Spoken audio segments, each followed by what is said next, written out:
Hello, everyone. Welcome back to DCEU Mania. I am Captain Logan. Joining me tonight, as always, or as usual anyway, he's going to miss part of tomorrow. It's Austin the Day Ghost. And tonight is our penultimate evening with two more movies in the DCEU. We've got four more left, and right now we're going to watch the only one of these that Austin has never sat all the way through, and that is Shazam: Fury of the Gods. Well, that and Aquaman 2 I haven't seen either. Oh, that's true. I knew that. Yeah. So both of these. So you didn't bother with the.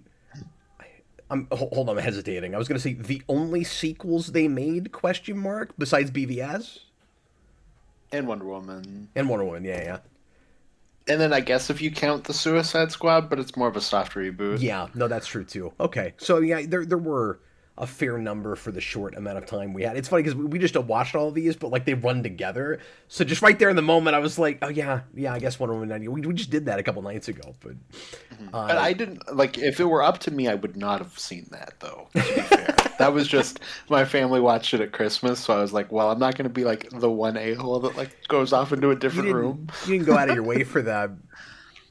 Yeah, exactly. Well, I gotta admit to my brain being a little bit mush at this point, having done so many of these in a 2-week stretch. This was both a great idea and a terrible idea all at the same time, Austin.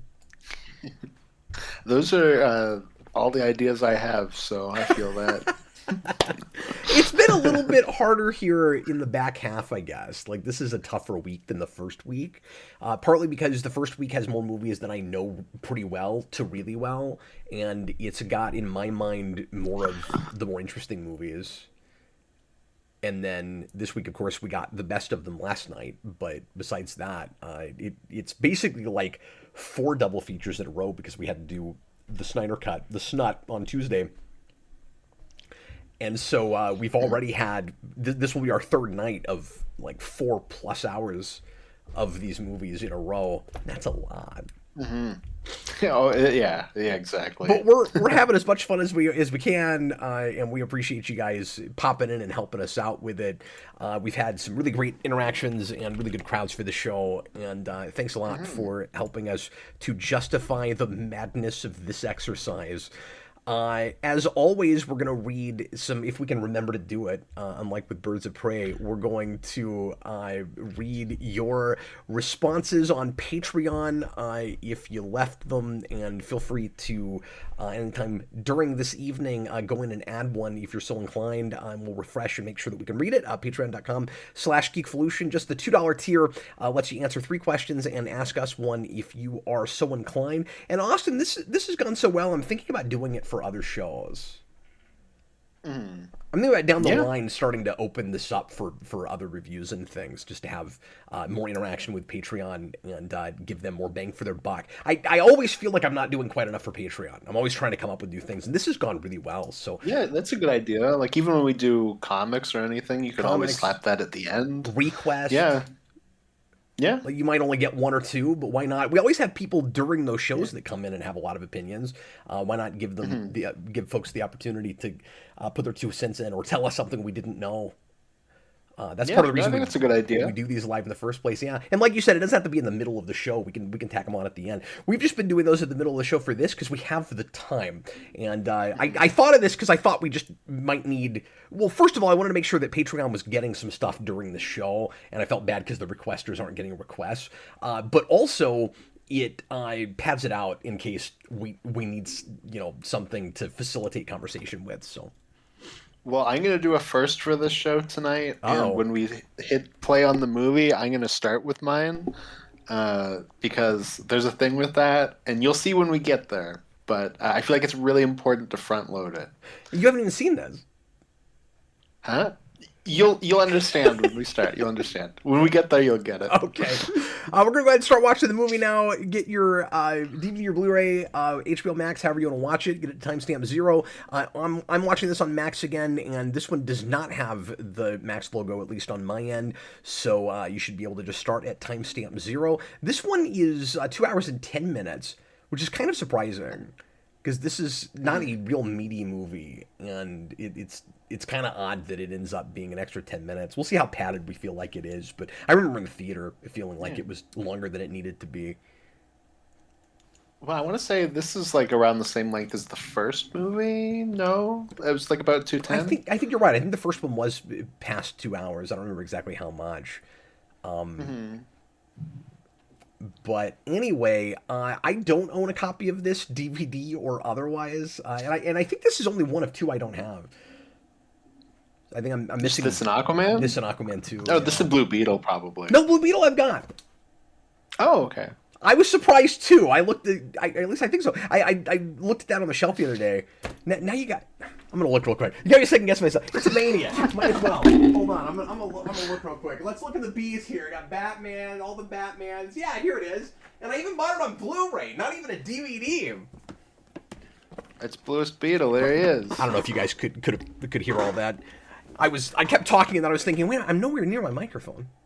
Oh no, you can hear it. You're loud enough. Oh, that's good. Thanks. Oh, and it's got the 100 year anniversary WB logo at the top. It does. Yeah. So anyway, that's Blue Beetle. I'll pull this out again tomorrow. Timestamp 0. Get ready to press play when I say now, and we'll see what Austin's nefarious machinations are. Just as we start here, I can't wait. He's got to give us something to do. Exactly. I gotta, keep you on your toes. Speaking of Blue Beetle, I am somewhat concerned about this show tomorrow because Austin can't make it until the last show. He will be here for Aquaman 2, as will Robert. But I cannot find a co-host for Blue Beetle. I may be on my own with it. I have invited Brandon. And it's one of the ones I like. Like, I think that movie's fine. It's just okay. I was really hoping to have you for it because you actually liked that movie, and I did not care for it. And I don't think it's that far, beyond the Shazam movies. I guess it's better than this one, but it's maybe on par or not even quite as good as the first Shazam for me, especially after the viewing we just had, where I liked it a bit better. But no, I think that's like exactly it. Like, I've never felt the desire to rewatch Blue Beetle, but I walked out of it and I was like, that was fine. That was okay. Yeah, and there were a couple of things that just really irritated me about it, but I guess I'll talk about that tomorrow. I don't know how I'm going to fill an entire commentary on my own. But I will do my best. I mean, that's the job. I'll do it. We'll make it happen. I'll be there in spirit. Yeah, Adam March. Jason can't make it. He's got a rehearsal tomorrow night, and I invited Brandon. He might be here, and that's why I said I might be on my own. But Robert can't come till later. Connor's busy. I couldn't get anybody unless Brandon makes it, and Brandon's not seen this either, so. It'll be fun to watch his reactions to it. Double the fun. Anyway, he's gonna have wild reactions to the Blue Beetle movie. Oh, I know. And I'm gonna, if he makes it, I'm gonna make such a big deal out of it too. Trying to get people here just to see Brandon. In fact, I might force Brandon to do most of the talking. And just every time anything happens, you grab Brandon. You're like, "Are you seeing that?" I'll turn it on. That's crazy. I'll turn it on, and I won't tell Brandon this ahead of time, so nobody tell him if he makes it. And periodically, like every 10 minutes or so, I'll just leave the room. I'll just get up and leave, and then I'm really dreading Blue Beetle. Make him squirm for no. It'll just be an amusing Mania gimmick. All right, get ready to press play when I say now. I'm just about to do it. I'm not going to confirm or deny anything Austin is saying right now. Everybody, please press play right now. Oh, make sure you're watching Shazam Fury of the Gods, not Blue Beetle. I got to put this somewhere else. I keep looking at this thinking that's what we're watching. Okay, Captain Coon. Haven't seen it before and still haven't because I'm at work, but I'm listening to the live stream. Subject 879. All I remember about Shazam 2 is it was so bad I have nothing to say about it. Victor Herman. I've only seen The Flash. I have two more that are actual ones, but I was like, let's just get that over with. I thought those were going to be I think that's a good example of what we're going into. I think you're going to say, okay, I'm done. I've knocked them all out before we even finished the logos. Well, I very nearly could have, because I only really had one, and I was like, so I can end with that one, but then Super Billy slipped one in at the last second, so I was like, oh, now I technically have two, so I can't do that. See, but I can at least open with those ones. Let me start with this. I'm going to be a jerk and just compare this to the first one, but it had a pretty good, striking, hit you with the logo after a cold open, after a teaser. And this one is just, here it is. Shazam, Fear the Gods, and we're in a museum. That's it. Look, there's some warriors. Like, Oh my this god, it's the immediately feels janitor like it from has less style Peacemaker, but because he's of not it. even the same character. And then there's these guys just cosplaying.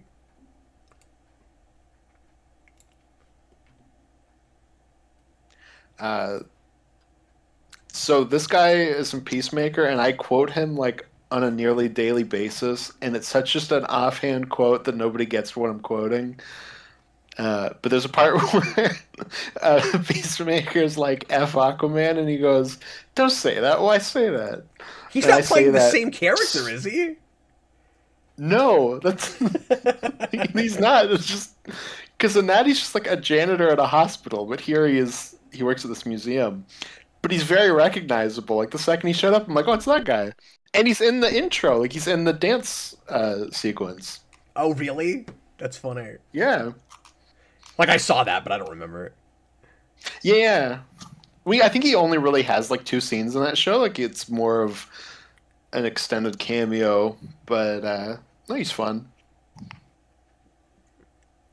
Well, now we've got yet another pretty lackluster villain for the DCEU, and we get hit with her just immediately. I forgot she was in this opening scene. So When we have like a twist villain, don't we? Because we're supposed to think Helen Mirren's like the main villain, but it's actually Lucy Liu. dude, right? I don't even remember. Is that true? They're like, oh yeah, I think you're right. I think that's right. I remember hearing something about that.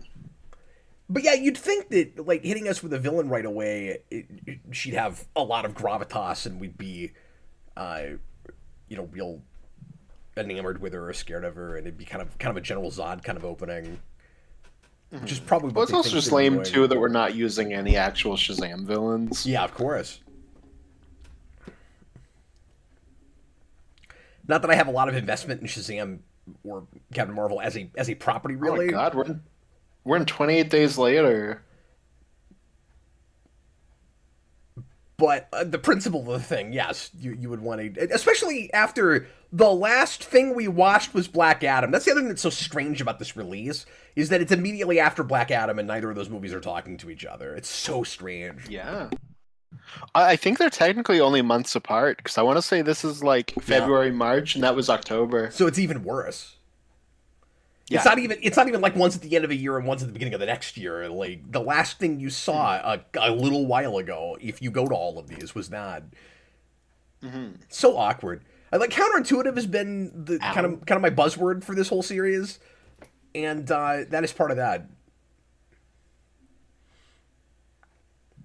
This is by no stretch the worst movie in the DCEU, and not even the Most worst forgettable, movie we though? watched this week. But it's real forgettable. And then I wasn't even hating it while I was watching it, and then you get to the third act, and then it gets real head scratchy, and starts to feel like another bizarre entry of the DCEU again. And I turned on it pretty quick at that point. No, he killed that guy from Peacemaker by turning him to stone. Oh, I didn't even realize he dies in this. Look, it's the opening of Star Trek Nemesis. You can't do that. Don't do that.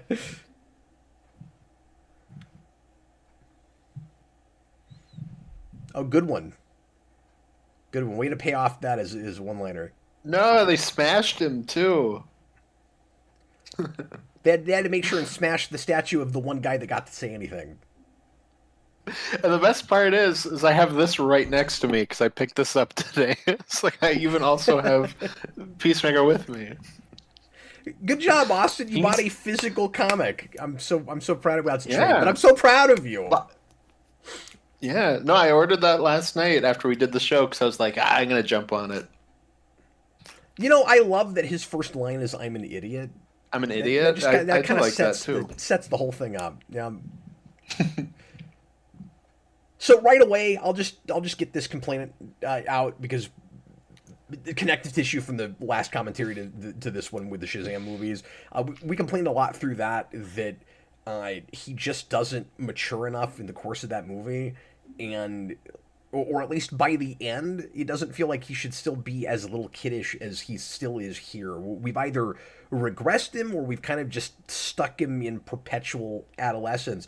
And the actual kid is older now, and it was already a problem that that kid seemed more mature than he is when he turns into Shazam. And we talked about the idea that you could have made an arc out of that, and they don't really.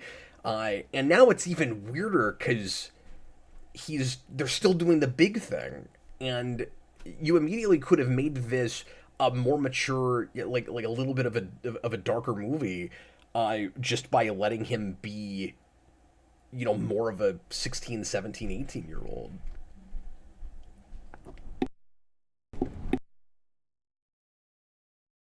Oh yeah, no, he's instantly worse.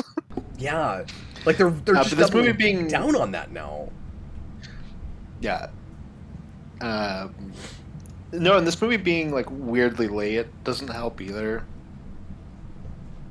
No, we're just so What, like 4 years later, 5 years later? Yeah, everybody's forgotten about this by then. It's very much that Ninja Turtles 2014 thing, except they kind of rushed a sequel out to that, and nobody cared already. But it still feels. I think they kind of needed that for Shazam because it did like just well enough to get a sequel. Like you needed to build your momentum. Yep. Well, and especially because, like you said, this is better. I liked your point. This is better as a TV premise. And so, just like with Spider-Man, you need the kid to look as close to the age she did in the first movie as possible. It'd be better with these teenage superhero movies if they can't be TV shows, to take the risk to do the Donner thing and make 2 or 3 at a time. Mm-hmm. You ever had that thought? So, just make them all at once and hope for the best. Yeah.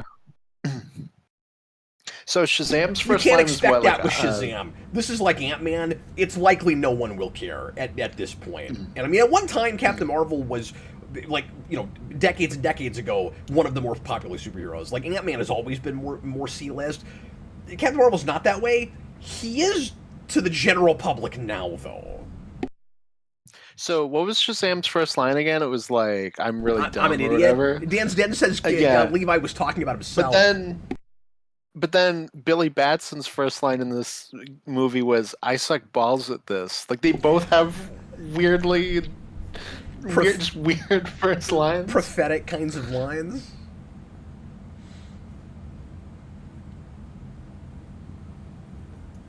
Yeah, that is weird. Why are their lines both self-deprecating? I mean, I guess they're the same character.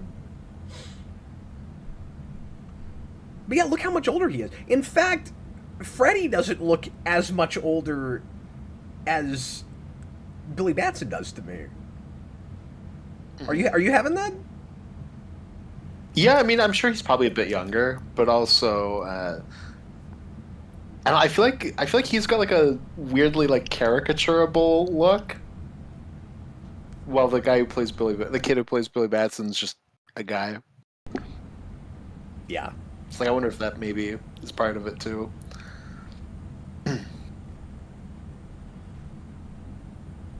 I also don't want to say that doing another one of these has to be redundant or is a bad idea. Like, you establish a team with this family at the end of the first movie. There's plenty of stuff you could do moving forward. You could have made a great movie that would make Shazam look even more like a setup movie, and it ends up just feeling redundant and pointless. And some of that, like you said, it's an uphill battle because the public has moved on and has forgotten about this, as they have. It's the same bridge from The Flash. What's We're gonna get in that opening? It said, "Is this the same bridge from the opening of The Flash?" It kind of looks when like Wonder Woman shows up, which is hilarious because those come out next to each other, and we're watching that later tonight, so we can watch for it. They could have reused the same set. By the way, I don't know if I said that at the start of this, but we are watching Flash tonight. Robert will be here with us for that. Oh, okay. So stay tuned, stick around. That's the last big one. That's the last like major should have been an event but failed and flopped movie. You know what? So I think the thing that really won both of us over last time was the just kind of wholesome earnestness to it. It's just It was like an charming. SNL skit. Yeah. Yeah, this is not taking itself seriously the same way that was. And that was still a comedy, but there was a foundation underneath it. Yeah, I also think this just looks a lot worse too. Yep. I agree. And we determined it's the same director, right? Yep. Yeah, and like I said last time, David F. Sandberg's not a director I love, but he did a fine job with the first movie. No, we talked a lot about general competence, and we were very happy with that after some other things we had watched. Yeah. When people also, talked about, the first movie had more of an edge to a degree, which Yeah. Certainly relative like I didn't to really this. pick up on it until people were talking about it, but like even that's sanded off. Yeah, no, it feels sanitized. It feels very SNL to me. And it's not like that movie was pushing a lot of skit. envelopes, but yeah, no, that's a really good call, Austin. And it looks real TV in a way that first Yeah, like movie some of the didn't. stuff just looks like a car commercial where it's like the Shazam family's like, "Hey, buy a Toyota or buy a Ford." Well, I think some of what gave it that visual edge is it looked more cinematic, and this is that nice, even TV lighting. Yeah. Also, some of the comedic action Kittens. gags in this are going to be not too far off from The Flash. Like, some of what's irritating me about this is that it kind of looks a little bit like that movie to me. Why did she take their cats and then save them? Where did she put their cats? I don't know. And are you questioning the morality of that? Like, the cats are more important to her than the people? No, because it was just there for a gag. I'm not questioning the morality, but I'm questioning the logic, I guess, where it's like, because she pushed them in the car. Tyler Zayas says, having been on this bridge, it's weird to see it in a superhero movie. Well, can you tell us if it's the same bridge as The Flash, then?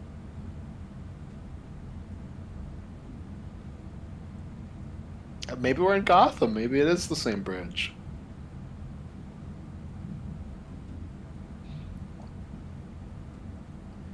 So this is the start of that running, irritating gag where they're going to give each other crappy superhero names and never land on anything. At least they used the junior thing. I guess that's nice, but outside of that, that's going to get annoying, I'm sure. I mean, I guess it's nice that all these actors get some things to do and get some screen time. Because last movie, they show up in the third act to be the adult versions, and they're all kind of cameos, and now they're kind of the main actors for this movie. So even though I don't like this movie very much, it is fun for them that they at least physically got to come in and pay that off and do that. Like, that's nice for them. No, like I said last time, I like the choice of what they did with Mary Marvel, where they just used the actress that plays the kid version. Yeah. Because she's the only one that's recast. And she's really good. And I think all the casting for this family is really good. The kid versions and the adult versions. And, like, I buy the transformations for both of them. And we praised the first movie a lot for just kid casting.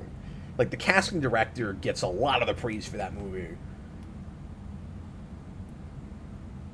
I wonder if it's the same casting director as it, since they're both WB. Maybe so. And obviously you have one of those kids. Tyler, I assume The Flash isn't set in Philadelphia. That doesn't stop anybody from using major landmarks as things in Gotham.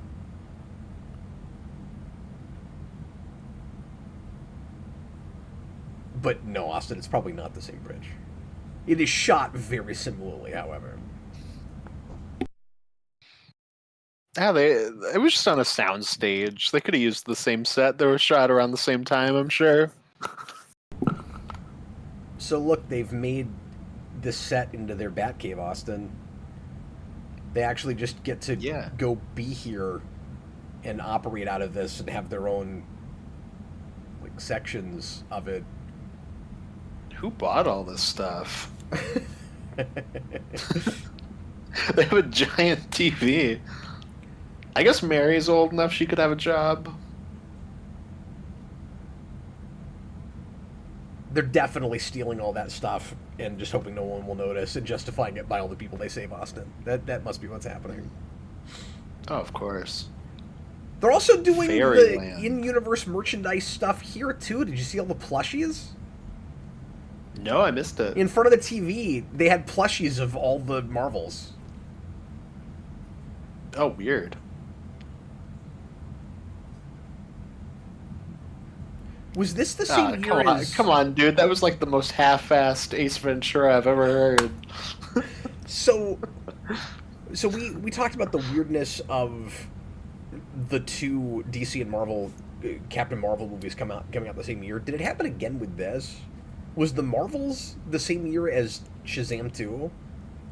Yeah, they're both 2023. Isn't that crazy? And they're both weirdly late. I thought it was. Yeah, and they both bombed and no one cared. And they're both team movies. Yeah, that's true. But that's just redundant with DCEU. Nearly every one of them is a team movie. For sure. But that is true. It's specifically they have a lot of weird all things of the in common. Marvels. It's the Marvel family, and that is the Marvels. Yeah, and they do kind of a teleporting thing in both of them. This isn't like a gimmick, but they are able to transport to their lair. What is this place called again? I just don't know my Shazam lore. Something of Eternity. The Rock of Eternity? Right, the Rock of Eternity. That's what it is. Which is funny because then the Rock got trapped there. Well, he didn't get trapped. He got trapped in Kondak, though. The Rock didn't even get to go to the Rock of Eternity. No, sorry, Cap. I think you're confused. This is Eternity. He is the Rock of Eternity. Oh, I got you. Do we technically? No, I think that's what this is called. Is the Rock of Eternity? Do we technically see Black Adam in the Rock of Eternity, or is he just in Kondak? Because we have the wizard guy. Yeah, you do see the part where he gets like transformed. Yeah. Okay. So the Rock is at the Rock of Eternity then. Mm-hmm. See, I almost made that joke last night, and I could not remember what it was called. But I had it the other way, where I was like, there is something with Shazam that has to do with a rock, and I can't think of what it's called, and I want to make a rock joke with this. And then now I was like, something in Eternity goes, the Rock. I was like, now I can say it! Finally! Zachary Levi's pissed because Mary Marvel's like, look, in like a couple months, you're no longer going to turn into this form. You'll just be Billy Batson as a superhero, and you're not going to be employed by DC anymore. That's great. He's like, shut up. And the rest of us are just happy to finally get to have jobs. I would love to know, though, like, what was their plan for making a third Shazam movie when they set up that rule? Yeah. Because the kid who plays Billy Batson would definitely be too old by that point. Like, they would have to find some way to go back on it. They should have done a time jump where you just have Zachary Levi playing Billy Batson and nobody says Shazam and just the costume comes on. And then we open up his 18th birthday and he's just Zachary Levi. Yeah, we don't explain it, but he's only 18. He's wearing like a baseball cap.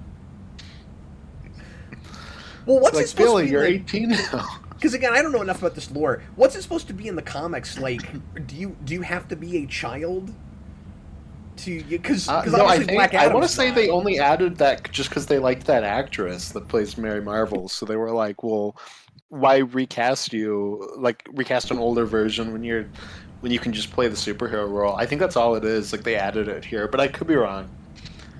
So then, because I have to assume that when he grows up, he would look like Zachary Levi. See, I don't know. I always assumed they just took a different role, different looks. Look, okay. Well, I'm saying that with this universe because they kind of cast actors that they thought looked close enough to the kids, I feel like. Except for Mary Marvel, who's the same actress.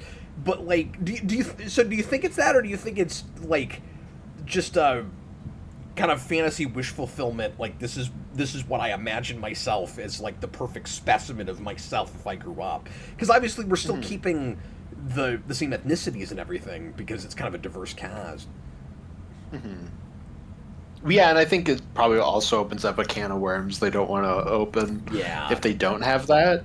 But yeah, I mean, I guess it could just be like this is what you look like as an adult. No, of course, there's definitely some diplomacy happening there. And that's obviously what they did with Black Adam, where they just have Skinny the Rock.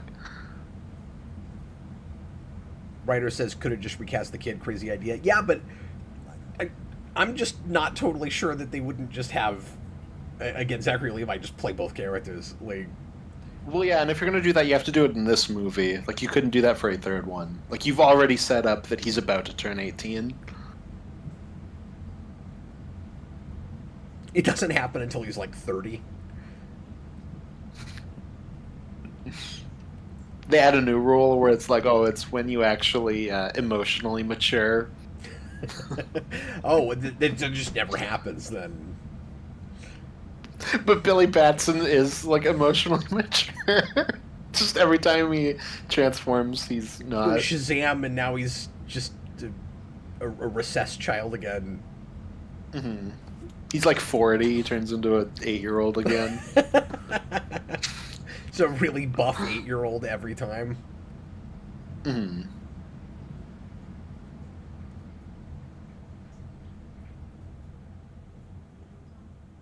It's just really awkward how they keep him perpetually adolescent like that.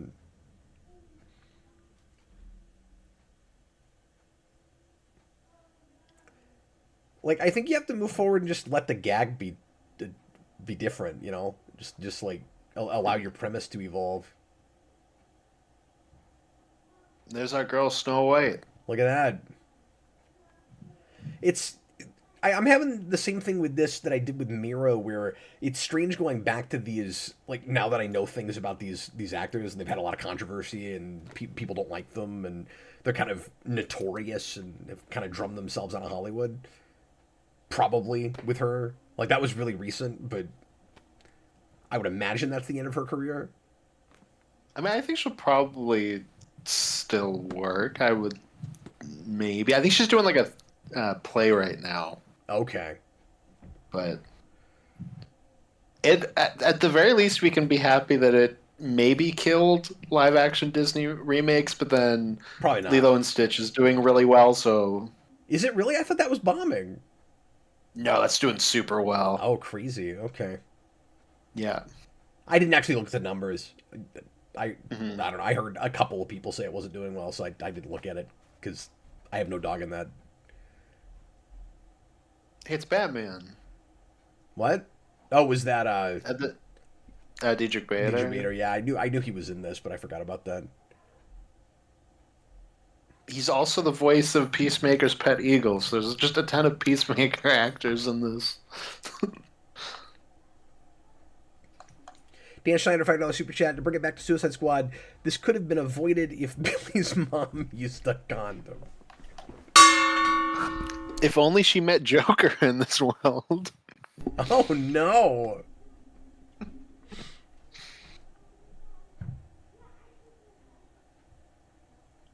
I'm done. I think with she the had a memes. condom, but then she saw somebody and she was like, "This condom is in better use with that person," and then she abandoned it.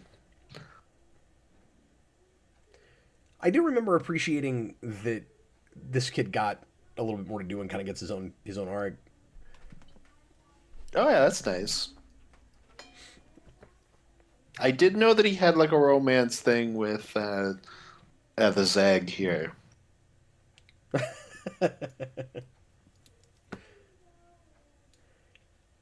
But yeah, Disney is very upset with her with the way she's carried herself on the Oh my god, they just killed him. on the press tour and all of that, and so she could be kind of like box office poison after that. I'm not sure if other studios will want to work with her after the experience Disney's had with her. Yeah, it's hard to say. I mean, there's a good chance of that.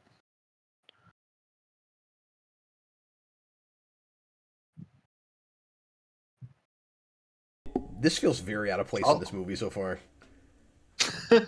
I also learned that he's in Aquaman as well. He's the voice of one of the Fish Kings. Oh, that's right. Yeah, it's like, oh, I didn't even notice that when we He's in rewatched it. everything.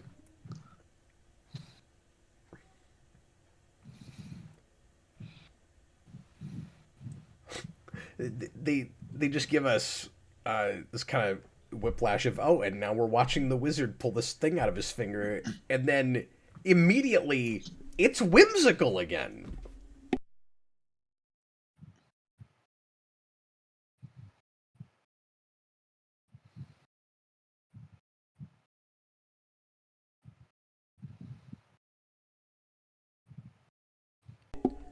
Why was Zachary Levi so surprised that people weren't enamored with this movie? Look, Cap. John Wick 4 is a good movie, I'm sure. But if you have families, you should watch this instead.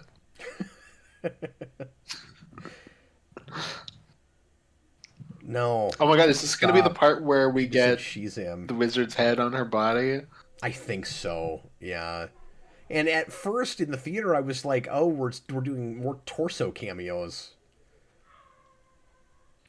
Oh yeah, they're like really playing into that joke, but They think that's hilarious. I don't know. And see, they're trying to subvert our expectations because then, if memory serves, there's an after credits where she actually shows up. Am I right about that? I think she just shows up in the actual movie because if I remember, oh no, Yeah. Ugh. This is because I think happening. Shazam dies and then she just rocks up and brings him back to life. Is that what it Aren't is? you I've only dead seen ass this the one dead, time. Cap? I thought it was an after credits. And I could be wrong. I thought it was just the end.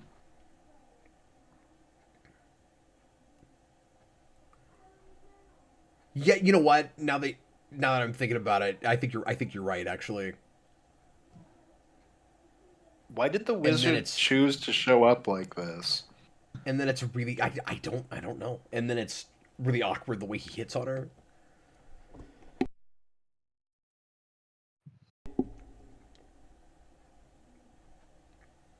I guess it's happening because it's hilarious, Austin.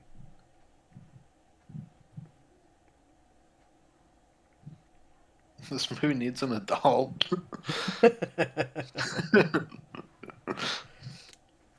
John Callan, Captain Marvel is Billy's idealized form. That's why in the comics, Freddie Freeman becomes a teenager as Marvel Jr. It's all about your personal idealized. Okay, so it's what I was saying.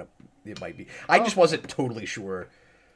When somebody also said like it can be a little inconsistent in the comics, which is kind of what I assumed, but the idealized thing makes a lot of sense. Yeah, if the idea is that it's the perfect version you imagine yourself as, then it would. Even if that's an idea that they came up with retroactively, it would make a lot of sense that it is inconsistent because different people would have different ideas about that. And I'm so done with this song in movies.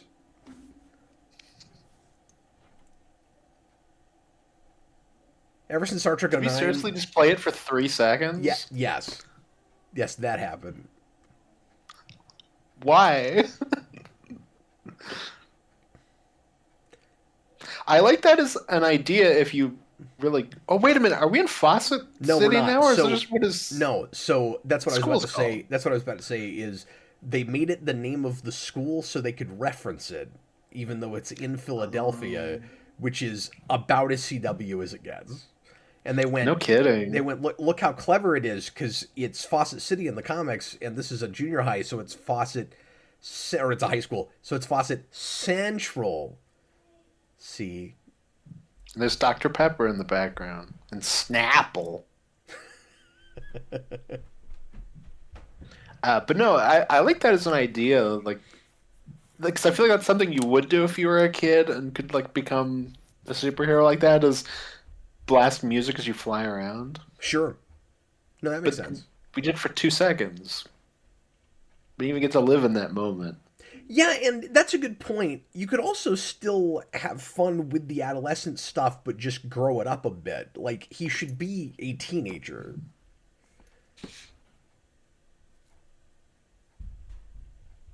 Oh, true. Okay, great. This is the and then he deleted it. But he said that this I is love it when people do that. the year of oh, he put it back. The year of Beastie Boys because you have it with Mario, Guardians 3, Marvels, and this. That always It's happens when true. we love a comment and we try to read it, and somebody's like, "Oh, I messed it up. Never mind."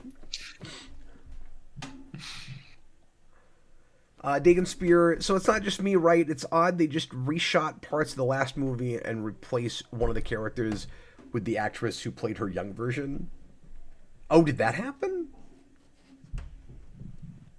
I don't know. I don't think we had a flashback to that first movie. Yeah, I maybe, just maybe it assumed the was. idea was that she was 17 in the last movie and now she's 18. But if we did a flashback, I guess that's how you would have to do it because they weren't bringing that actress back anyways. Maybe he's talking about flashbacks that happened later. Because I don't remember. Yeah, it I must just don't be. remember this movie all that well. Mary's having a hangover. I I will admit to feeling pretty checked out with this when I first saw it pretty early on.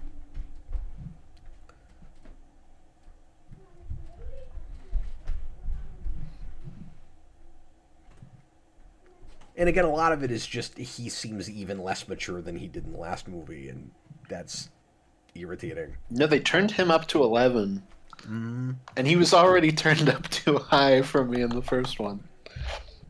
To a much lesser degree, it's that Transformers 2 thing where you take the thing I least liked in your first movie and you ramp it up and you make it like the whole movie.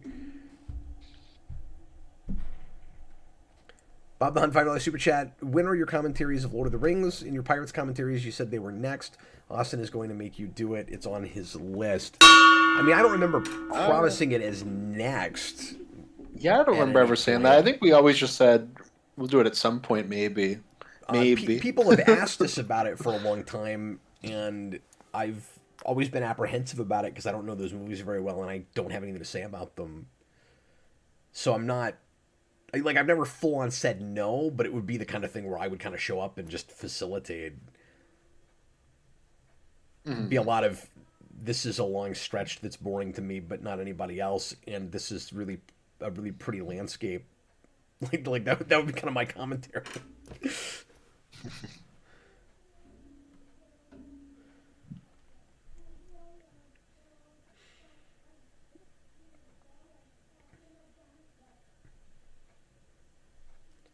John Kelling, well, that flashback scene was supposed to be evidence that this movie was supposed to come out after The Flash and his multiversal shenanigans messing with the timeline. Oh. Oh, weird. Now we're in Harry Potter. Bob the Hunt, people also expect that you had nothing to say about pirates, but you enjoyed that. Yeah, I mean, those are kind of easier to talk over for me, I guess. I don't know. Every now and then people ask me when we're doing 4 and 5, and I'm like, eh. I also mostly did those because Austin really wanted to, and like if Austin was begging me all the time about Lord of the Rings, I would be more inclined to go ahead and do it, I guess. But Yeah, I don't even know if we've ever really talked much about it. Just every now and then it kind of comes up when we're on shows, but yeah, it's not something we really talk about off camera. it comes up with the audience. Hmm. Tobin's back. Yep. Don and I a super chat. He hasn't seen this movie. He hasn't seen this one either. That is the definitive review of Shazam: Fury of the Gods. That was most of what I had on our Patreon reviews. This is very Harry Potter. Yeah, so I was saying, like, we're just in Harry Potter now. Oh, I'm sorry, I missed that. If you said that. No, no, it's okay. What I like to do, Austin, is steal good points you make, pretend like I didn't hear them, make them myself, and then feign ignorance when you bring up the fact that you just freaking said that.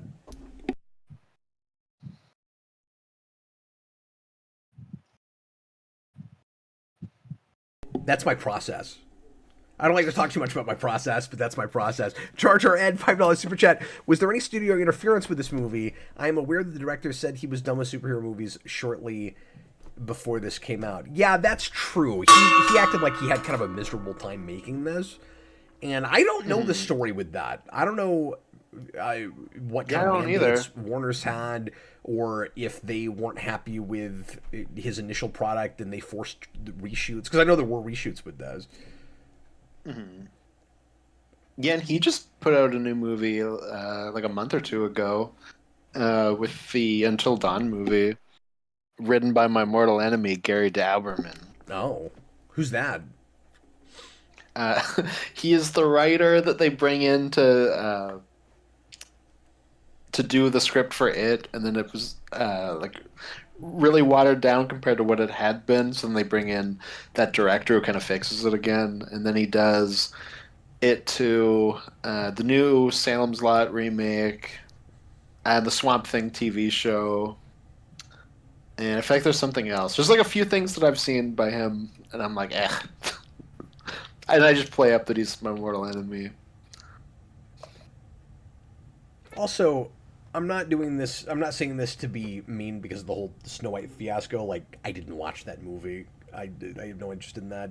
I just know what people have said about it, and the, controversy and all that. But she seems like a CW actress to me. Like, she seems very, very TV in the performance she's giving here. No, I've heard she's really good in that West Side Story. Oh, thank you, Adam March. She also did really? the Okay. Annabelle trilogy. No, because I've heard she's also really good. She's really good in the in things. What's that, sir? I've heard she's supposed to be really good in things, but the only thing I've really seen her in is this, I think. Yeah, I don't like Romeo and Juliet, and I've never seen the original West Side Story, so I wasn't in a rush to see the remake. But at some point, I'll probably watch both of those.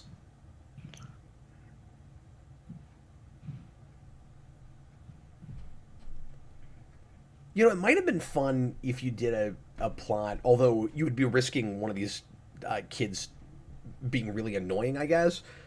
But you could have done kind of that Black Adam idea with one of these kids and have them like so excited to be a superhero and matter and not have to necessarily be in the foster system and all of that, like refuse to turn back. And like use that as a catalyst for a story somehow. Yeah, that's true too. I was also just thinking with the Snow White thing, no matter what, even if, because I've heard her performance is good in that, but even if it's not, she is immediately not the worst actress in that movie because the queen is Gal Gadot. Yeah. Yeah, I knew that was coming. I knew you were about to say something about Gal Gadot. Well, that's one of my favorite things in the trailer when she does the turn and she moves like Michael Keaton Batman, where she can't move her neck, but her costume doesn't look like it actually restricts her neck. It's beautiful. I think it's also important to note that regardless of the ages of the kids, some of which are supposed to be younger than Billy, all of these other Shazams or Captain Marvels or whatever, in their adult forms, act more mature and put together than he does. Right? Yeah, like there's maybe an argument for the youngest sister, but I feel like they're kind of on the same level. Which makes sense for the youngest sister. Oh, this is the okay. flashback. Yeah, now we're in the flashback. Yeah.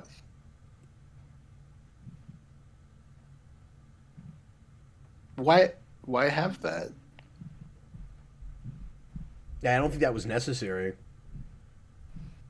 Maybe the argument is, but Austin, it's been 4 years. And genuinely, why did he leave the staff there?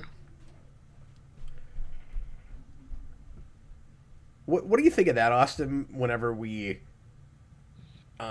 go back and recognize that a character did something stupid in our last movie, and we acknowledge it, and then make it a plot point. I mean, it's sort of the collateral damage with Man of Steel, the BVS thing. But is that something he actually did, or is that a retcon? Because I don't remember that offhand. I don't remember it either. I feel like we just cut away at that point. Yeah, is there a chance that there were people that were like, "Why would he just leave that there? It's this really powerful thing," and they go, "Oh yeah, that was dumb. This is a comedy. Let's play into his stupidity and open the movie with I'm an idiot because he did that." Yeah, I'm not sure. No, but I don't know. I feel like they just beat the bad guy and then it just cut to the next scene. Like, did we actually see him do that? I don't remember that. We didn't notice it when we were watching it.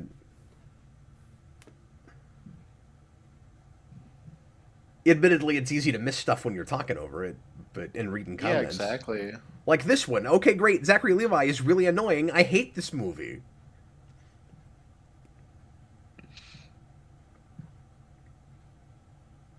Oh no, he Shazam! lost his Captain Marvel Jr. powers.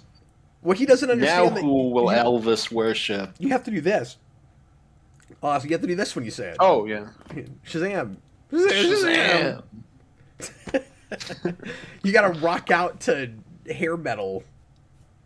You gotta rock out to some Elvis. That's how you become Captain Marvel Jr. Oh no, they took over Batman. Yeah, so Zegler turns out to be one of them, right? She's like a witch or a I think goddess or so. something. I don't know, Batman's dead. That's what it is. It turns out Freddy's dating a goddess. Like grapes. Yeah, there we go. Grapes. Oh, we're in Doctor Strange. That's what I was gonna say. Now she's doing a Doctor Strange pocket dimension. Everybody was so wowed by that in Doctor Strange. Now it feels like this just kind of ripped it off. Tony Casero, this That was movie just is so extra. Like, they could have just grabbed him instead of spinning him around to the same spot. Tony Casero, this movie is so forgettable. I'm not sure it's real. I think it's Cap is gaslighting us and not even watching anything. Yeah, I feel that. I know that's 100% what I'm doing. Yeah, I was gonna say, well, that's more we're impressive. really in Doctor Strange right now. Yeah, that's more impressive from your perspective, Austin, because you have to pretend to be watching a thing you've never seen and then be in I just have line to time out exactly when things happen. and somehow be in line with my commentary where we're not contradicting each other. How would that even work? That's amazing. I know I've said this already, but my one big takeaway so far from this, going back to it, is I really like the Miss Marvel actress or Mary Marvel actress. Yeah, I mean, I need to see. I've seen a few people like fan cast her as Wonder Woman, which I don't know if that's what I would go with, but I don't think she would have been a bad Supergirl at all, though. No. I want to say she was actually up for that role, but I could be wrong. That I can really see. But I'm with you. She's got an affect and a body type that really lends itself to a traditional superhero costume. Mm-hmm. No, and I watched a movie. I think it was I'm not called trying to be Fall, superficial. It's not just her with look. her. I like her presence too. But she looks like a superhero. I like her. In a way, Gal I Gadot like her as does an not. actress. No, I think it was the same year she did a movie called Fall that was like a thriller, and she's really good in that. Oh, Freddy. I say that on like a daily basis. No. Instead of like Palpatine. I have a son named Freddy. And... Now I can't unsee it. She totally looks like a Supergirl.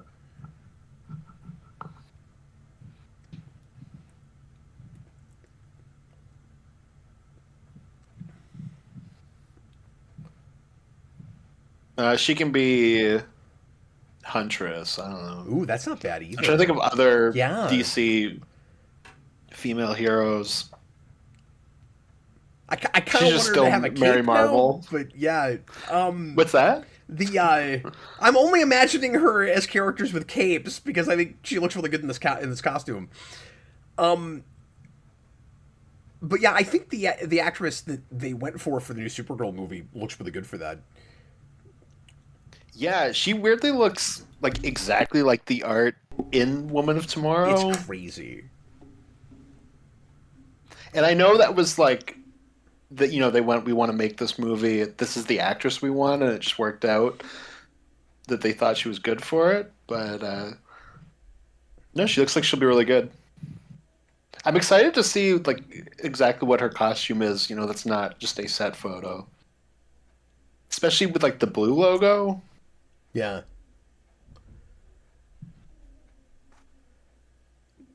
And he's like, I mean, In I a didn't. dying world. He's like, I didn't have anything to do with that. I'm a kid. So is the plot of this movie just going to be the Simpsons movie? Yes. And Oh, Billy Batson is going to save the day by driving a motorcycle around the inside of the dome. well, Freddy is the bomb. Yeah, and the littlest one is going to go through a sinkhole in between the two, like back and forth. And Billy's gonna be playing like, around Freddy, sandbox. I've really this entire time I've learned to appreciate you.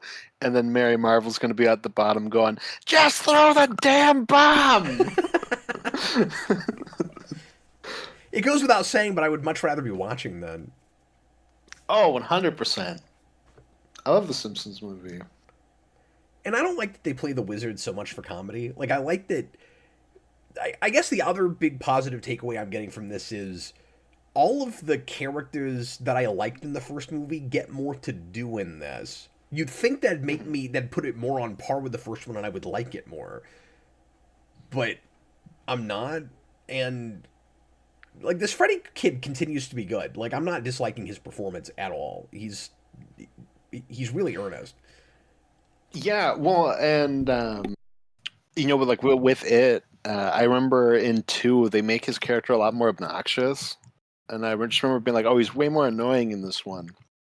Um, and like we're not doing that, and I'm happy with that. Yeah. We're No, also well, not digitally de-aging the kids like it chapter 2, which is nice. that's true. That is like one of the weirdest things. Like seeing that in the theater and being like, wait, why are we digitally de-aging? Just don't have them if they're too old. We also had to contrive a way for Freddy to lose his powers so that this kid can keep playing him throughout the movie. Mm-hmm. I haven't been paying close enough attention to even understand why he's lost his power. I don't remember.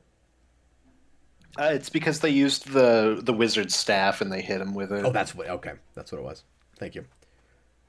That's a very complex plot point that I can't pick up by just looking at this movie, Austin. I'm sorry. Sorry, it's really No, they're involved. basically Yondu and Rocket right now, stuck in the cell. They're gonna break out.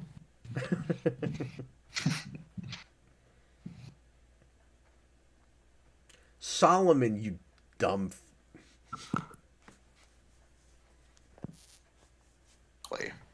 I'm sorry. What was that? You cut out for a second.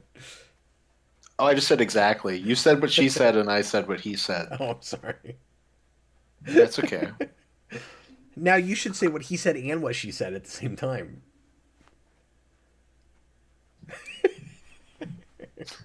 I'm just gonna do that instead.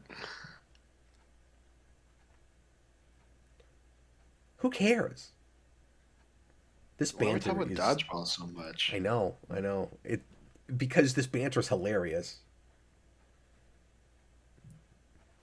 I just don't even feel like this comedy is on the same level as the first movie, and I didn't think that movie was like hilarious or anything. Like some of the jokes landed, some of them didn't, and a lot No, of but we the liked the family dynamic.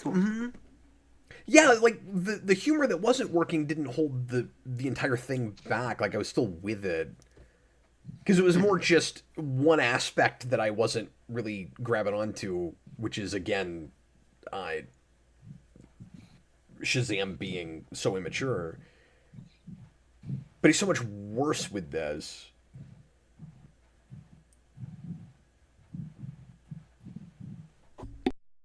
Why isn't it still writing what he's saying? You're not even committing to the joke.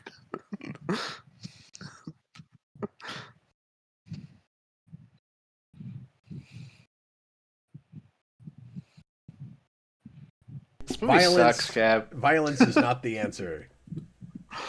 Yeah.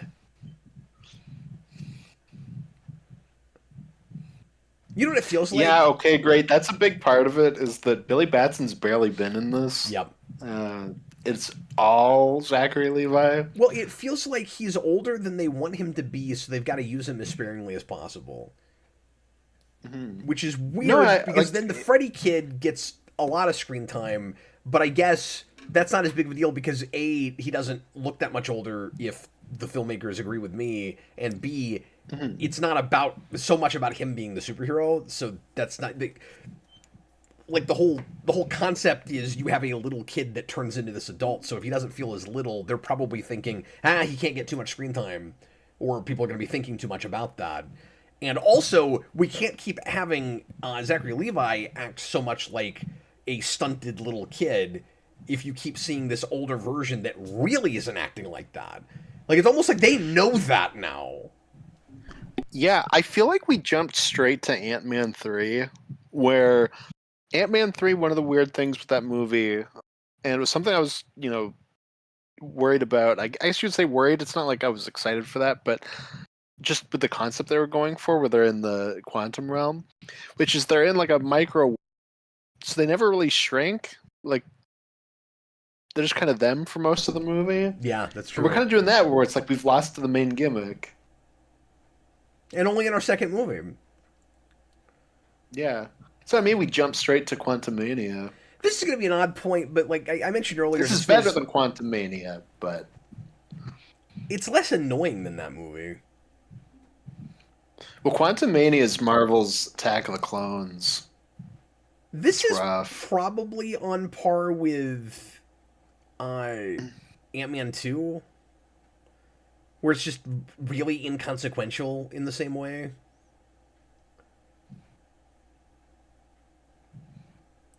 Yeah, probably. I think I'm liking this less than Ant-Man 2. But part of that's just... I don't find Paul Rudd as annoying as Zachary Levi. I like the girl that plays Cassie in the first two Ant-Mans. No, you're right, and I mean, so like, it's like just like a little bit more that I appreciate. It's not 1-to-1. I think I'd probably rather watch that than this. But you're also not entirely wrong. Like, I feel like I'm just trying to figure. More, I just mean quality wise, like, which is the better movie? Like, is it more on par with that than it is 3? Like, it's definitely closer to that. It's like splits the difference if we're talking just straight quality. And I'm comparing them also because I think Ant-Man and the first Shazam are pretty close in quality. Yeah. I mean, I like that first Ant-Man more. Though I will give you this and Ant-Man 2 both feel like episodes of a show. Yeah. Well, that's what I was going to say a minute ago is this not only feels like TV to me, this is going to be such an odd point, but it feels like not a pilot, but the first episode of a new season of a show. Mm-hmm. Like establishing a new status quo, but not feeling like a story that really warrants a big screen experience. Like, this is just with a new showrunner that's inferior, even though the same guy made it. The season's going down a little bit. Yeah. Yeah.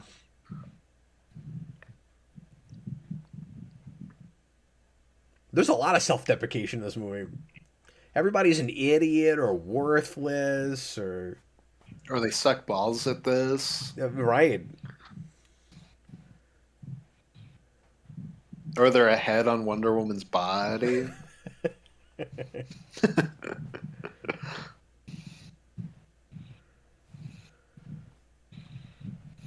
Oh. Okay, great. It's just weird after the first one because Billy's story was the heart of the film. Yeah, that's true. Well, it's almost like they're like, okay, we did that already, and so now we've got to give it to the other kid. Well, we just cut out the heart aspect. And then dialed up what I don't like in the first one to 11. No, I agree, but I think they gave it to Freddy. Mm-hmm.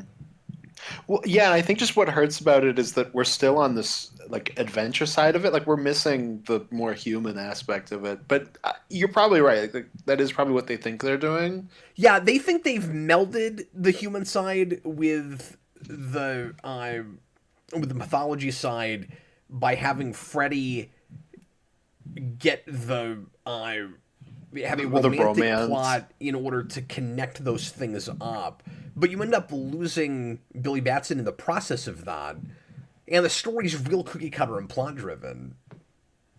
Hmm. And it's also just really convenient that he ends up. I mean, this also makes it feel super TV. It's also just really convenient that the kid, that the girl he goes after, just happens to be wrapped up in all the Shazam mythology. Like, what are the odds of that? Hmm. I also wish we got more of the parents, which is I feel like it's not like they're a big role in that last one. But you have that moment that's like a little heart to heart moment with Mary, where she's like, you're almost 18, like in the foster system. Uh, you're kind of gonna lose your funding or whatever. I kind of want that moment too with him and the parents, where they talk about like, oh, just because you're 18 and you're a foster kid that like came in late, like doesn't mean you're like disowned or whatever. Yeah, no, absolutely. And they're gonna get more to do, I think, in the back half, if memory serves. But Oh, it's, okay. it's still not gonna be like human drama or downtime. Just there in the I action. think they'll just be in the middle of the action. And also, I think one of the reasons that I liked Blue Beetle less than you is I had just seen this not too long before it, and it felt like a double beat. Like so much of the family stuff in Blue Yeah. Beetle kind of reminded me of this movie. Yeah, and I think some of the family stuff in Blue Beetle is annoying. Like I don't love the family dynamics, but I will stand by. I think it's better than what we're getting here. Okay, that With Blue Beetle, it's that was mostly I funny. like the main two leads. This guy asking him when he's gonna fix the dome is pretty funny. You were talking over it. I don't know if you heard that, but he walks up. He goes, "When are you gonna fix this dome shit?" That was kind of funny. Oh my God, Helen Mirren jump scare! The first time anyone's ever said that too. Ooh. And Helen Mirren's an actress I like a lot too, but she's just kind of nothing here. She looks almost embarrassed to be in this movie. It's one of those villains where we went, "Oh, like you're a classic actor. You'll make this good." I mean, I say that like I guess she's trying. Yeah, I don't think she's, not trying. It's just there's nothing here.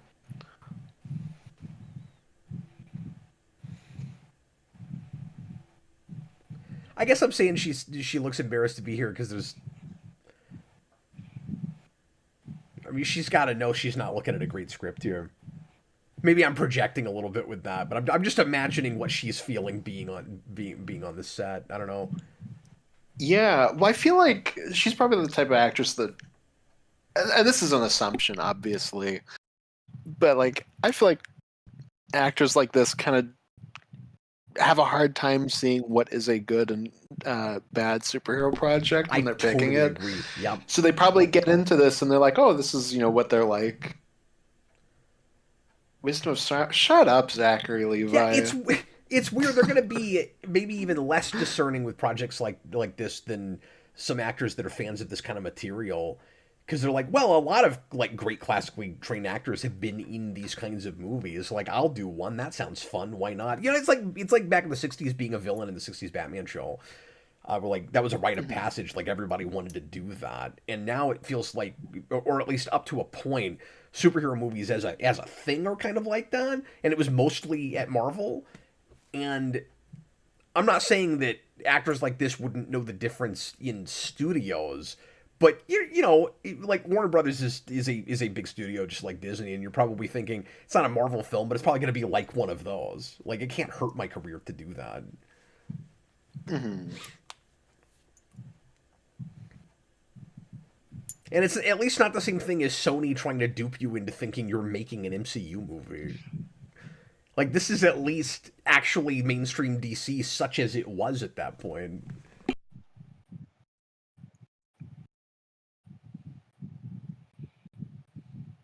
Oh my God, she kicked him through a wall. I actually didn't realize they were supposed to be super strong until just now. I thought they were just they were just witches. Yeah, I didn't know that either.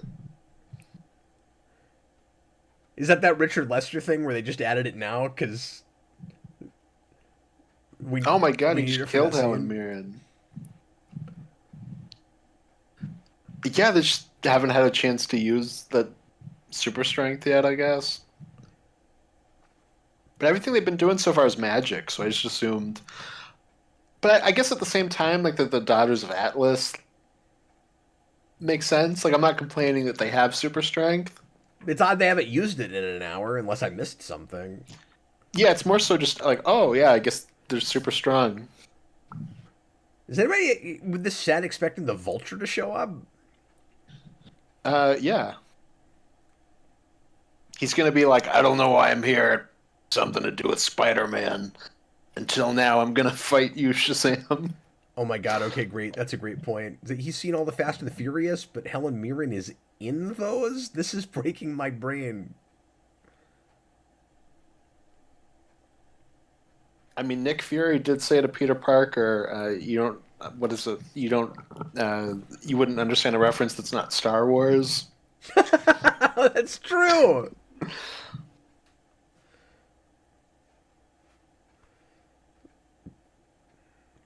Which is weird because he acted like Star Wars was almost too old to reference. John Kelling says they're the Daughters of Atlas, guys. They're basically gods. I don't know if that was intentional, but all I could hear was that in Black Widow's voice in Avengers. It's like, I'd stay out of this one, Cap. They're basically gods. I don't see how this is a I hope that was party. intentional. This is definitely not a party. This is the day after the party when you're hungover like Mary Marvel. Black Widow has all the best lines in those movies, Austin. It's true. Should we read some comments? I mean, you've Yeah. already done half. Well, of them. I read 3 of my 5, so if you have more, Yeah. you can start. Yeah, I'll do one. A lot of people just, or at least some people just did The Flash. Daniel Davis, not a best scene, but regardless of the material, I appreciate that. Oh, I'm gonna butcher this. The wizard guy. I don't know how to pronounce his name. Hansu. I don't know how to pronounce his first name. That he has more to do with in this than he does the first. What he'd change, so much, but most of all, just don't make it so much of a carbon copy of the first. I mean, are you having that with this, Austin? No, but at the same time, like I feel like I can kind of understand that, but like not especially. Like, is it too much of that first movie just in... Again, we haven't let our protagonist grow up at all. When you have like the villains run around with the staff, like doing their evil machinations. That's true. Because the first movie was also kind of a MacGuffin plot, right? Yeah, more so this one's just kind of nothing. Yeah, that's what I'm having with it. I know I say Saturday morning cartoon too much, but this is absolutely another one of those. Mm-hmm. Why are we calling back to the dodgeball thing? They think that's hilarious. Like, how's that a running gag?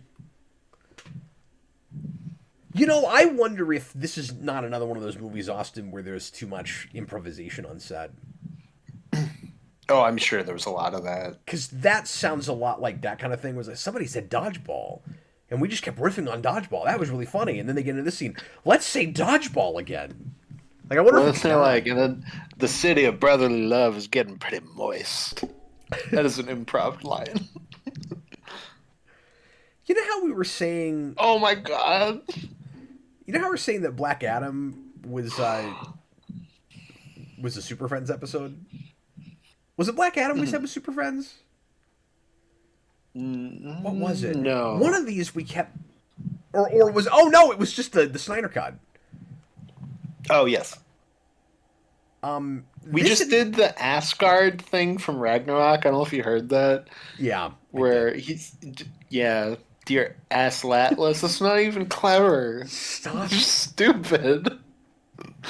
It wasn't even clever in Thor, but at least like I can understand I the know what the joke. joke was. That's so forced. Also, it's weird that we have the Zeg here, and we have this like blue apple we keep focusing on, and she was Snow White. That's true. Allegedly. Allegedly.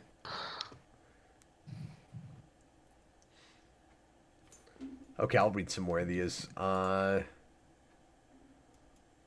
Okay, I can great. throw out another one too if you want me to. I've got more than you, so I'll read one more, and then you can do one. Okay, great. Favorite Okay. scene. Uh, oh, I'm sorry. He just did the Flash. Your turn. Oh, okay. Cereal when pigs fly. My favorite scene was the end credits. Really funny that Mr. Mind is like, I swear I'm going to be the villain of number 3. Exactly, it's one of the best. I would have changed the whole script and made Black Adam the villain. When I Yeah. watched it the first time, I thought the movie was all right. The thing that surprised me was just how bad the movie held up on a rewatch. Question: if you had a magical pet, what sweet do you think you would give it? What sweet? He means like candy. Oh. I guess Skittles, because taste the rainbow, mother f. You're just gonna rip off this movie, I'm just gonna rip off even though this that's the movie. reason he asked it. Oh, it was secretly a golden apple, not a blue apple. That's a crazy twist. I don't know. I'm gonna go with. Jolly Ranchers like Lex Luthor. Okay, I've got I the. don't Oh know. my, that's good. That's good. I think I have a decent answer, Austin. I would go with Pez because I could get a Okay. Pez dispenser that had the head of my pet and then feed the Oh, pet from the Pez dispenser with his head on that's it. a good one. That's a good one.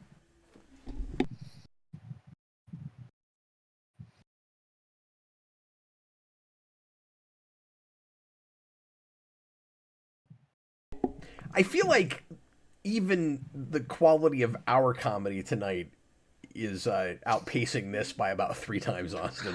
Oh, they're gonna say it's like also really down. No, I'm I'm being somewhat self-deprecating and saying I don't think it's that good, but it's better than this. Yeah, fair enough. I'm gonna open the Flash with "I'm an idiot." And I'm gonna say I suck balls with this. I wish we've still got almost an hour left. We still have an hour left. Okay, so this apple, you take the seeds and it will fix Olympus.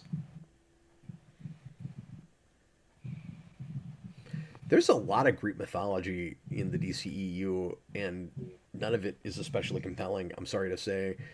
Like it sucks because I really like Greek mythology, and it's kind of neat that Yeah, we. well, I mean, like I said with Wonder Woman, like I would love this if it was just full on like modern day Greek myth adventure, but it's like half-assed Greek myth Yeah. adventure Yep. mixed with lol random. Well, isn't that the best? It's funny how completely inarticulate that was, but yet perfectly accurate. Like perfectly accurately describes what this is. Um, That's what I mean. That was fully intentional. that was wonderful. Don't you think? Good job. Don't you think, Austin, that that's actually a really smart way to separate yourself from the MCU from almost the start, where in trying to compete with that company, where the MCU starts as a full-on science fiction franchise to the point where when they get to magic stuff, they have to try to finagle a way to make it feel like science fiction until they finally throw their hands in the air and go, okay, fine, we have magic. But even into the Thors, they're like, no, really, it's still science fiction. And with this, past Man of Steel, they go immediately into Greek mythology. And I did Yeah. like that Man of Steel was basically a science fiction movie. there's no reason you can't have both either. But like to very quickly go, no, really, magic is real. The gods are there, and all that mythology is there from the beginning, and like. But there's an argument to be made that DC is more fantasy in general and Marvel is more science fiction in Of general. course. Yeah, So yeah. that's, I think, a great take to separate them cinematically. Well, Absolutely. and I've always said like you're separating like fantasy and science fiction, the more like flawed human realistic experience with Marvel versus the more iconic, um, like larger than life figures that you're supposed to try to live up to. That is the clear starting point for both of those. Hmm. Yeah, and obviously you have different versions of that within each company. But I would say Yeah. on a grander scale, DC is more fantasy than Marvel, and Marvel is more science fiction than DC. And they both start more from those places. Like they start to blend together and try to be each other at various points in their histories. But conceptually they start more from those places. And there's a reason that Marvel has a series called What If. I mean, science fiction's all about the what if statement. Yeah, and even something like Superman, I wouldn't say is like it's more science fantasy than it is science fiction. Absolutely.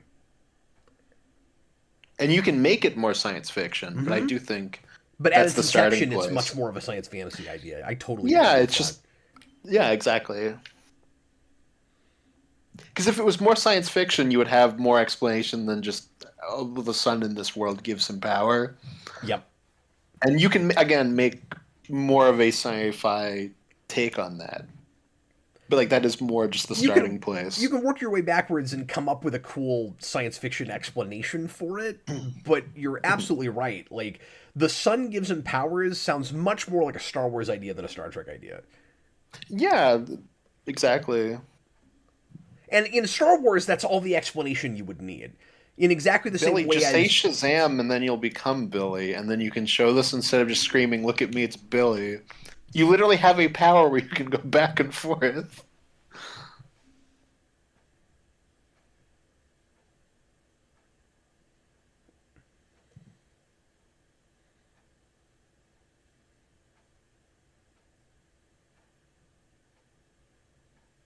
I regret what I said earlier. Can we not have the parents anymore?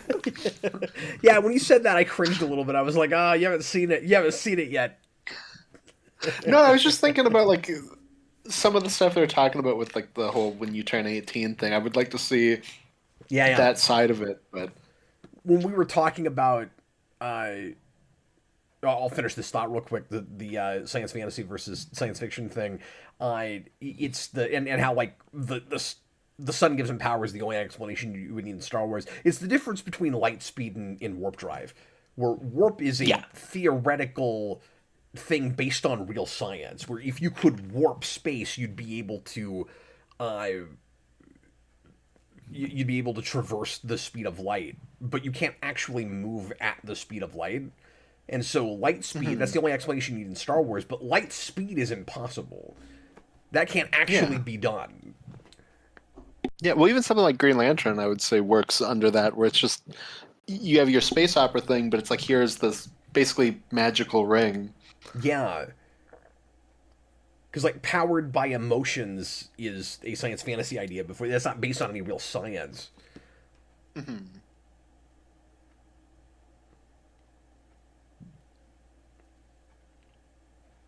There are still a few of you Marvel people. You could just jump them. There is just one Lucy Liu, and oh, I missed that Freddy got his powers back. Yeah. And we immediately had to make him lose his that form I guess I again, missed so that. because he's kind of the main character in this movie. Well, I feel like we want to, remove their powers so we can get back to just Shazam, but also, I don't know, like you do have a unique setup here. Why throw that away? Just because it's the sequel thing where like now they have to lose their powers? How awkward would it have been if this movie was called The Shazams the same year The Marvels comes out?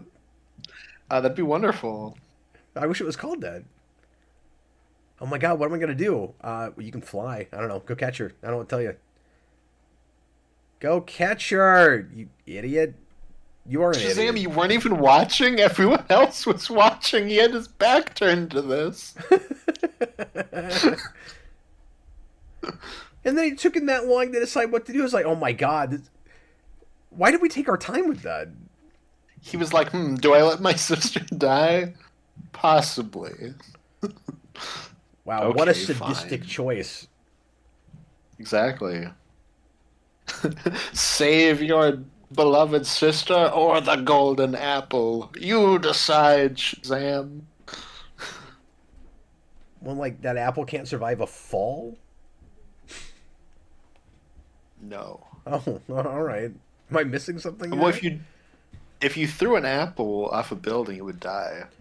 Oh, and of course we have to have this climax happen in an iconic baseball stadium. I say climax. We've still got 53 minutes left, so maybe not.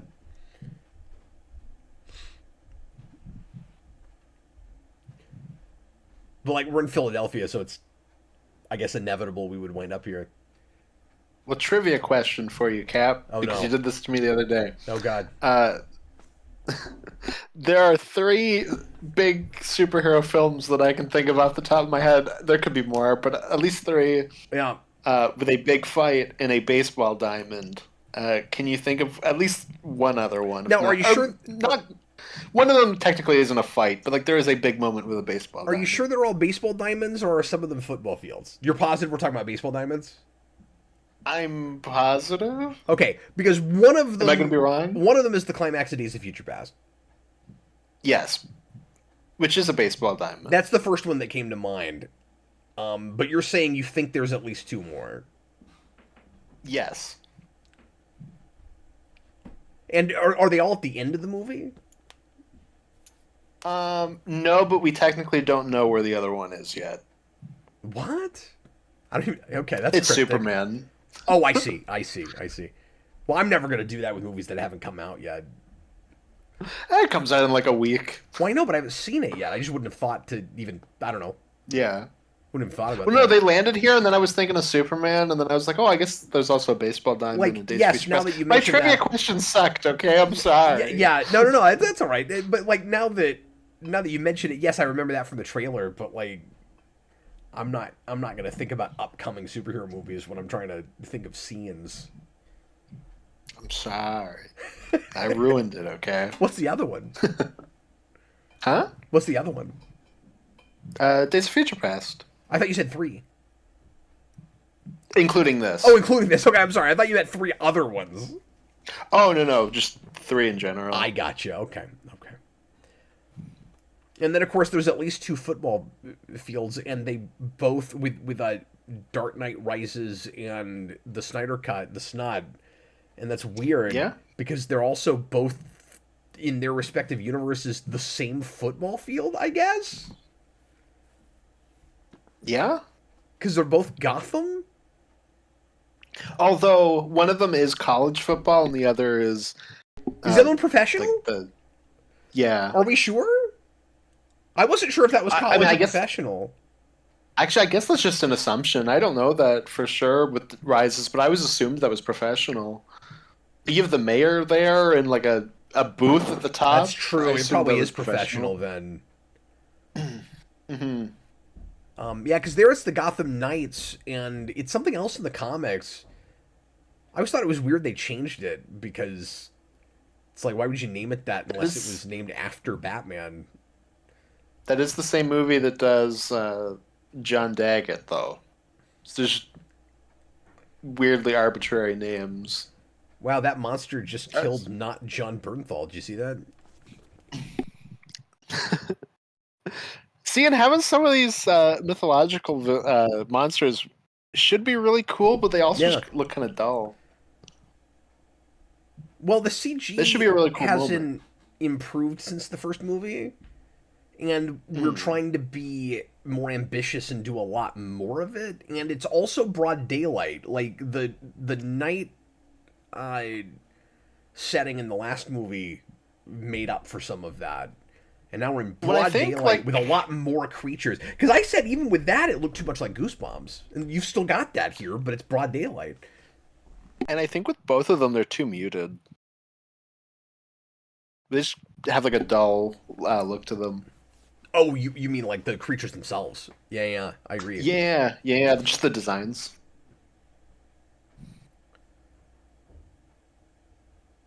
So now she is speaking all hoity-toity because she's wearing her goddess costume.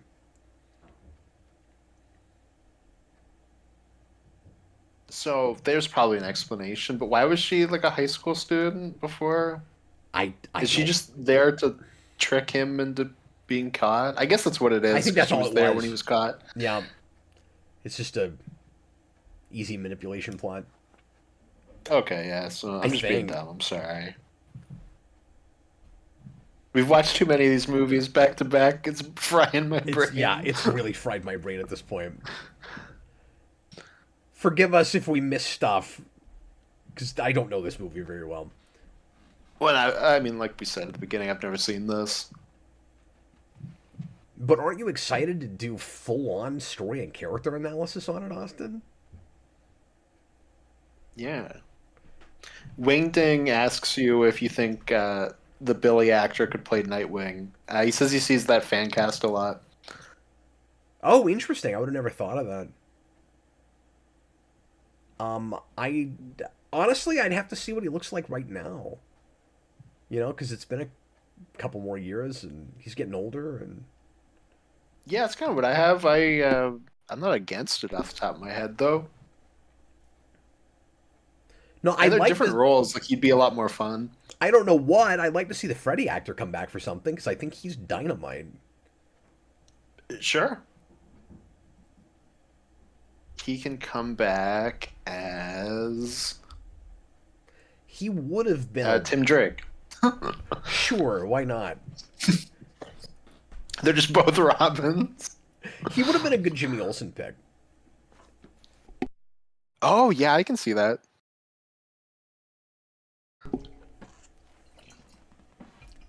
Hilarious. You know, he hasn't. I know we've talked a lot. He hasn't said one thing I thought was funny. The Wizard. No, the main freaking character, Oh, Zachary sorry. Levi. He's not funny in this. No. And again, I know I'm a broken Billy, record. wait, hold on. You've been Shazam too long. Come on. I know I'm a broken record. Like we both agreed we didn't like the choice of just how he's characterized versus Billy in the first movie, but he's still more charming than he is in this.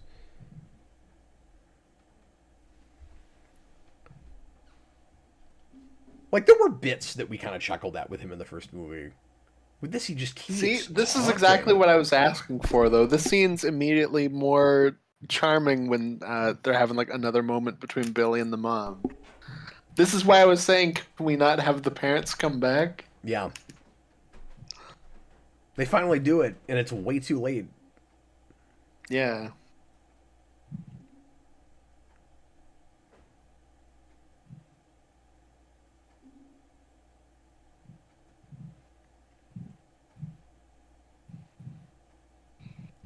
Did you see that? Billy Batson just got a cameo in his own movie. And again, he is so much better. The battle. If you wagon. take the exact frame before he switches back to Shazam, and then the exact one after, Billy's like, and then when you see Shazam, he's like, it embodies why they're wrong. But do you remember last night I was talking about that that kind of stereotype we have now of the supporting comedic overweight character who drives the van? I know that sounds really specific, but there's a lot of them. And several of them are in DCEU, and you had one in Black Adam. You have this guy now. He's been relegated to drive the van man, and then Blue Beetle will also have it. Ant-Man has it. Yeah, well, I guess it all spawns from Ant-Man, but why is that the thing you all want to be. I don't know. It's so weird. Oh no, what a twist. Helen Mirren is dead. This dragon looks 3D printed.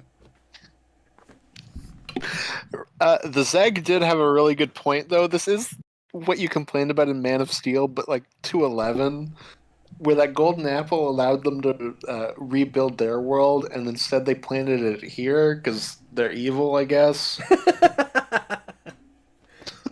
Oh, yeah. Yeah, we didn't talk about that with this last viewing of Man of Steel, but yeah, why did it have to be Earth? I think you did mention it They with went Man to of all Steel these with the other terraforming thing. Did I? Yeah, they went to all these other planets. What was stopping them from doing it on any of them?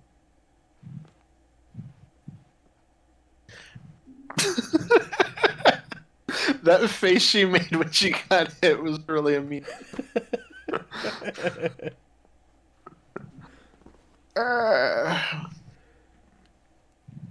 Dan's Den, Lucy Liu is having fun in this film, and I remember thinking she was kind of checked out.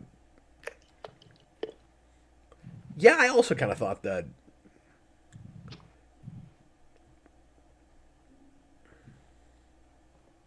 That Lucy Liu is checked out or having a good time? Sorry, I missed. No, it. I thought on first viewing she was kind of checked out. I'm not picking up but on. now... I'm not picking up on she's having a lot of fun yet, but I haven't been looking for that. So I don't know if I will agree with that, but yeah, that's all good. I guess it's nice that all of these actors playing, the same characters get some screen time.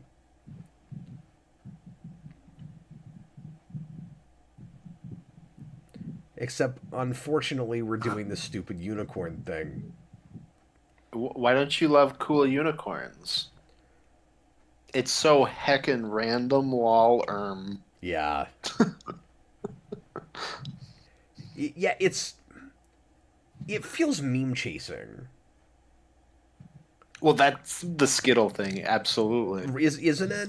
Like, that's the thing everybody's gonna take, gifs of and make TikToks about, and because this was only a couple of years ago now, and we're very much hip deep in that culture already. No, because if you played it just, straight, like Theseus getting Pegasus and Clash of the Titans or something, like, no, that could be really cool.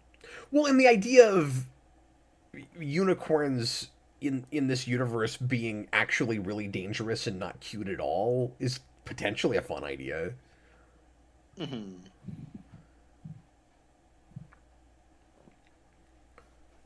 Where you have these mythological creatures that are actually really scary, that get watered down by the culture and the mythology.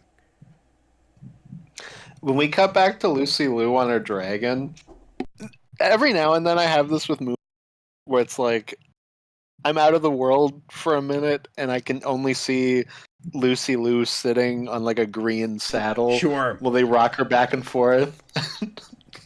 You're just seeing the production in it. Yeah, it's very silly. Well, we used to, in general, try a lot harder to make those things disappear. Stop. Well, it tends to happen too when you're just kind of out of it. When you're like, I don't care. Yeah, no, that's true. If you're invested in the story, you either wouldn't think about it, or if you did, it would be endearing. Oh, I see how they did that. Yeah, exactly. Shazam, just fly up and punch her.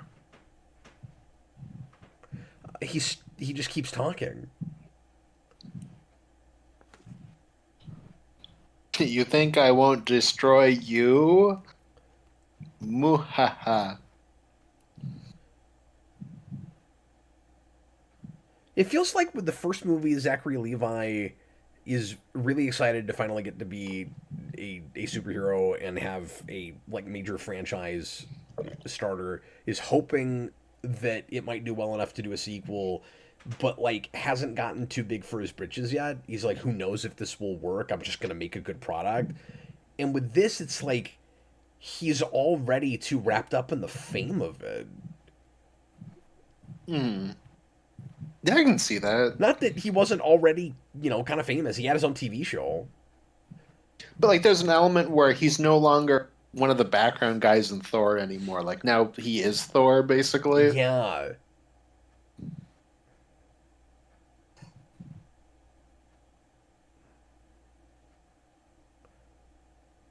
It's like he thinks he's Paul Rudd. Mhm. Right? Like, again, I've liked him as an actor. I don't think he's laugh out loud funny. Like, he's always more just had this kind of, like, nerdy, charming thing. Mhm. Where he's a comedic actor, but he's actually kind of the straight man in things. Yeah, I think the big thing I know from him outside of this is Disney's Tangled. He's Oh, got like an element of that too. He's really good in that movie. I didn't know he was in that. Weird. Yeah, he's the like main male lead. So, yeah, here's the scary unicorn.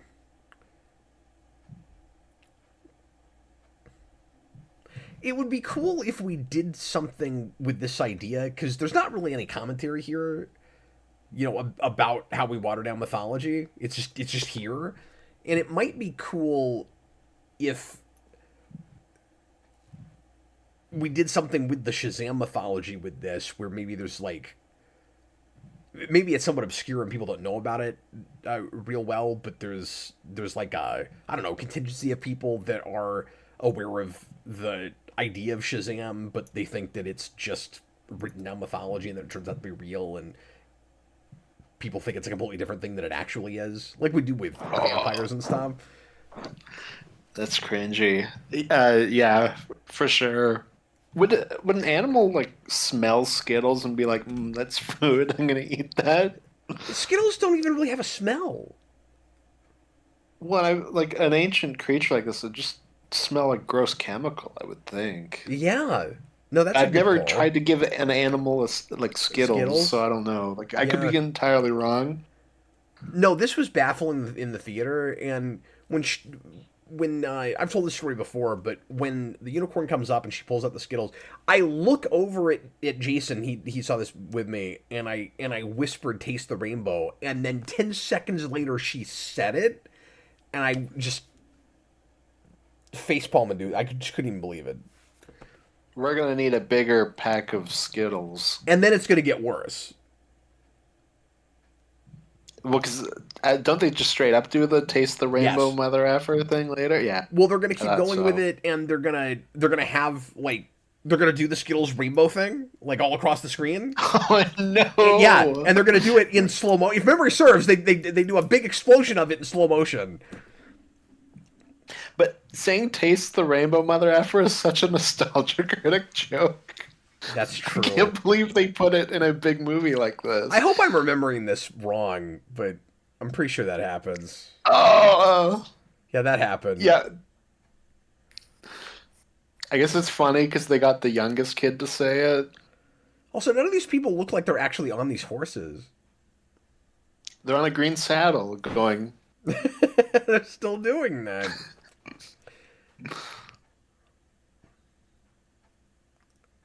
Lady, you can't die. Stop talking.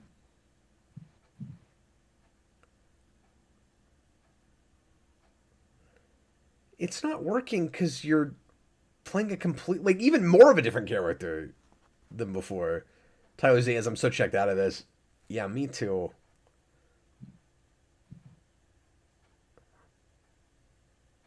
Thank God for Austin. I can't wait to do Blue Beetle by myself tomorrow. Oh, I would so much rather be watching Blue Beetle right now. You have no idea. Oh, I still haven't heard back from Brandon. Brandon! You got to message me, Brandon. How many Brandons are on this island? I'm at, how many Brandon Grimms are even on this island? I might be wrong about the Skittles explosion. I'm remembering that happening. Mm-hmm. Now I'm second guessing it. Does anyone? I mean, else, I wouldn't be does anyone surprised care? at this rate. Wingding Blue Beetle is good. I mean, I wasn't into it, but Blue Beetle, like it's also 100% be, feels like somebody wanted to make it as opposed to this. No, that's fair. That's absolutely fair. And like it has some fun with the power set and whatnot. This is just That's true. This is just air. And there's some legitimate cool visual stuff in that movie. Like I do like. Oh, his costume is so good. The costume's and good. I mentioned it last Shazam movie, but I'll mention it again. His costume is such a downgrade in this movie. It is. That's true. But yeah, I'll talk about this tomorrow. I just don't think that actor. I know you don't agree with this, but I don't think he really carries his own movie. And then I feel like the movie kind of loses him for the sake of the family. He just kind of falls out of it for a while, and yeah, and they get quite a bit to do in the third act where they're flying the Beetle ship. But at the same time, I don't really have that. But I like him and the main actress too. I think they're both really good.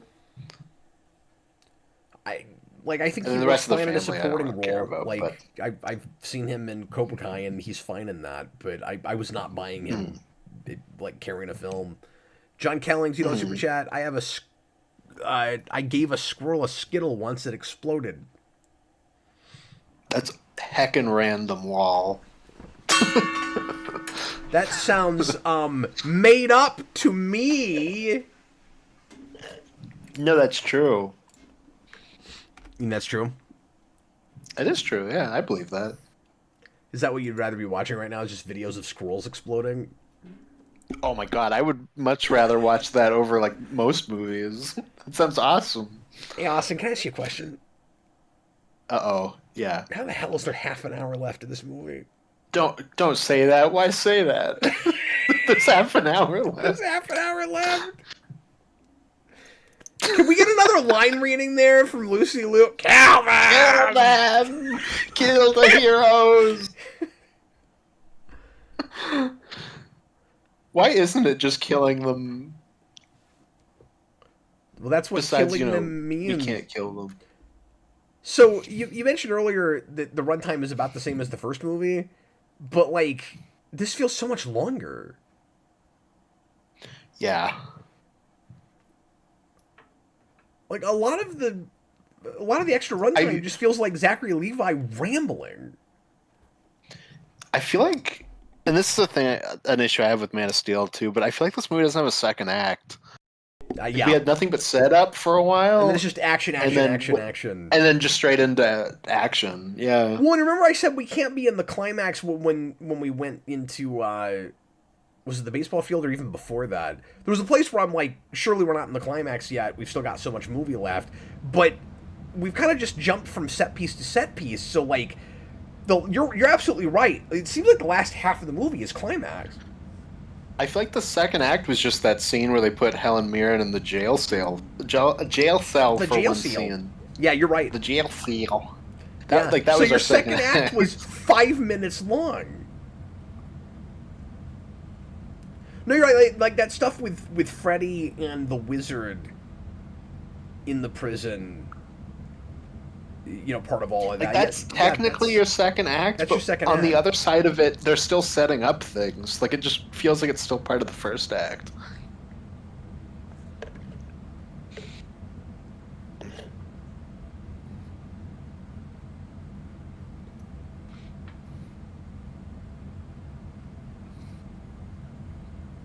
Oh no, they're shrinking the dome. I mean, arguably more revelations about things they've already set up. I mean, I don't want to get into an argument about this, but like that is technically second act stuff, I guess, but it doesn't last very long.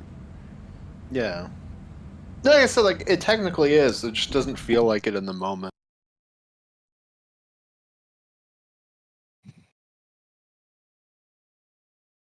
Oh look, they finally got rid of the dome.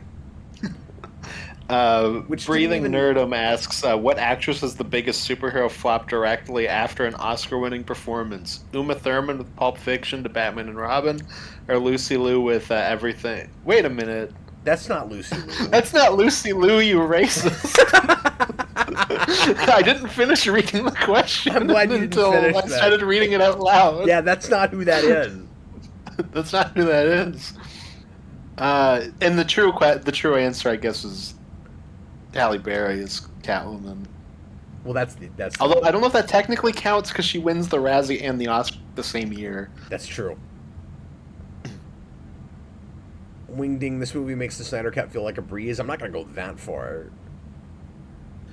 Yeah, I wouldn't go that far, but I'm equally bored by both. I am bored. Breathing nerdom. I'm not racist. I'm not racist. I'm just stoned. Well, I mean, I was also joking. I love how he just owns that too. He's like, "Fine, I'm wrong about that. Here's my excuse." I'm actually just really high. I want to thank the chat really for entertaining us while this movie is not doing that. No, that was funnier than everything Zachary Levi said. Goddamn thing Zachary Levi has said in this movie. That's exactly right. Austin, did it feel to you like the dome wasn't really that big of a like obstacle or problem for the city? Like, it kind of feels like no. When they were flying through the city a minute ago, before she like shrunk the dome for a second, I was thinking about it. Like, is the dome still there? I don't remember.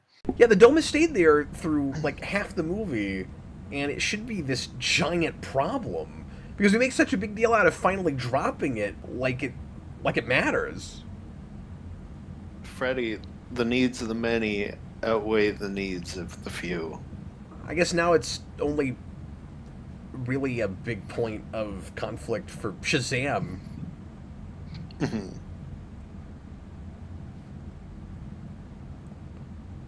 None of this is earned. This was his character arc? They just have and always will be my brother, Freddy. And then he's gonna die, and then Freddy's gonna yell. In my travels. Then Freddy's gonna yell "Con" for no reason. Of all the people I've met in my travels, he was the most Shazam. Captain.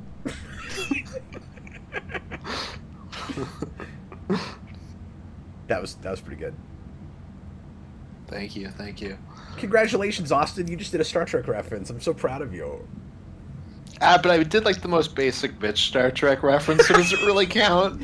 Well, it was the right one for that moment. I mean, he had his hand on the glass. He might as well have done the Vulcan sign. Like, next, I'm gonna reference Captain Kirk fighting the Gorn. I'm making crazy references tonight.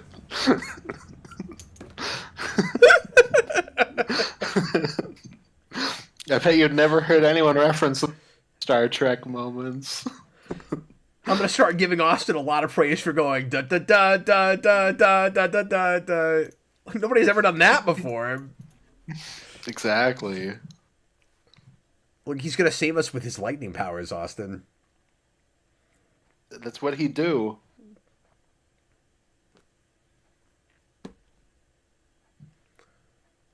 Okay, just fight and get it over with. I can't believe I'm this bored by Captain Marvel fighting a dragon. Yeah, how do we not care about that? Should be awesome. Yeah, and there were like scary unicorns and like a cyclops and like a lot of stuff that should be cool. Oh, I got Wingding. Of all the people I've met on my travels, he was the most annoying. Perfect. That's great. You know, the unicorn thing also felt super Harry Potter, right? I guess so. Like, I didn't really have that thought, but they kind of look like the horses you see in Harry Potter if you've seen someone die. Yeah. Well, just in that you take, again, that mythological creature and you're like, look how dangerous it is. Like, if Harry Potter did unicorns, that's how they do it. Yeah. I guess, like, to a degree, maybe a little more like Percy Jackson, which is just Greek mythology Harry Potter, but... Sure.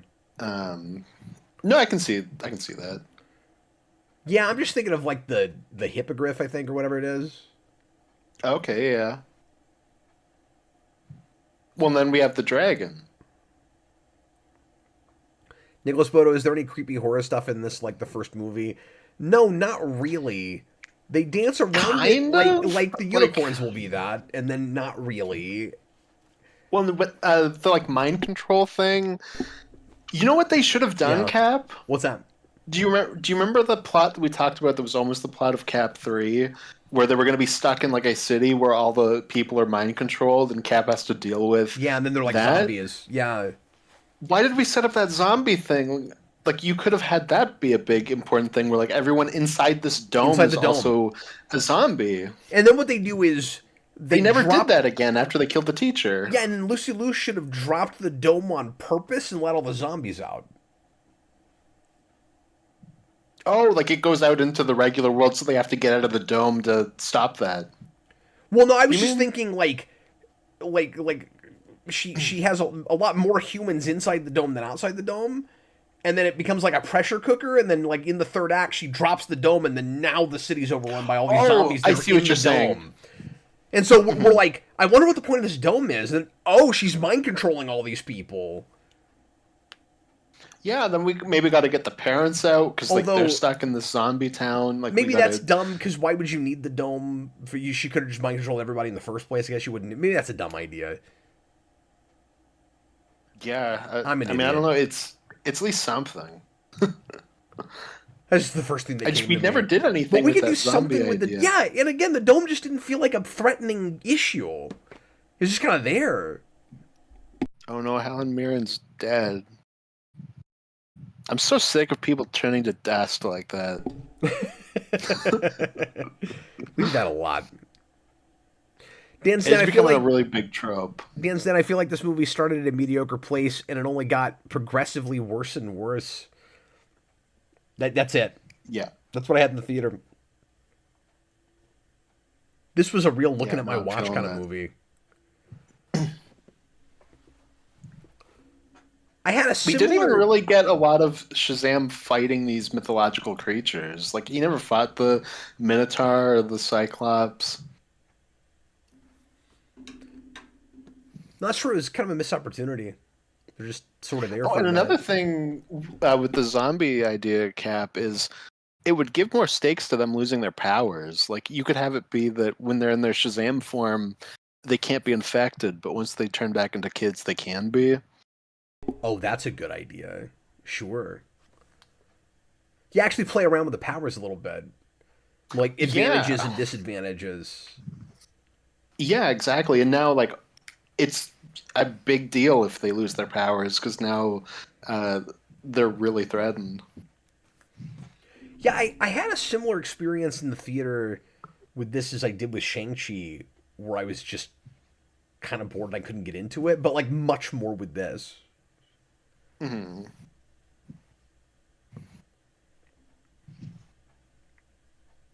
At least he turned back into the more dignified state when he died.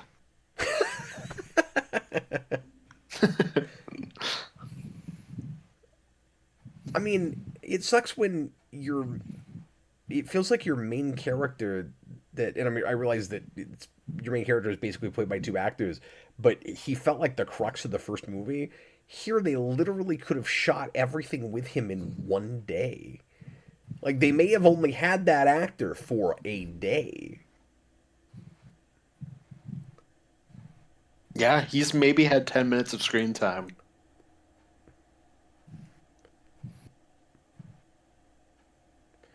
And most of it was on a green screen, so they could have shot it all in a day. Like, yeah, like you think about big stunt actors that you'll bring into a movie that you'll spread them out a bit, but they only get 5 or 10 minutes of screen time. He's the main character. They did that with him. Like, Okay, great says Billy has had 3 scenes in this movie, and he's dead in he's one of dead them. in one of them.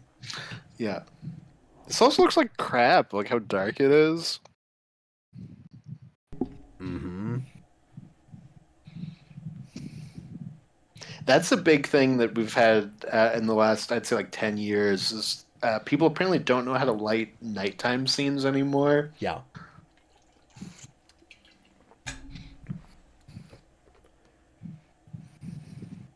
I'm trying to feel something here. I feel a joy that the movie's almost over.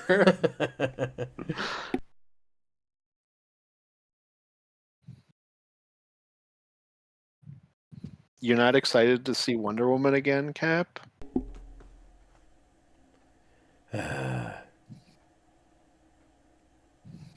Well, because you're sitting here in the theater and you're thinking about just how this movie hasn't taken itself anything like seriously, like even as a good comedy, and you go, well, this isn't gonna stick.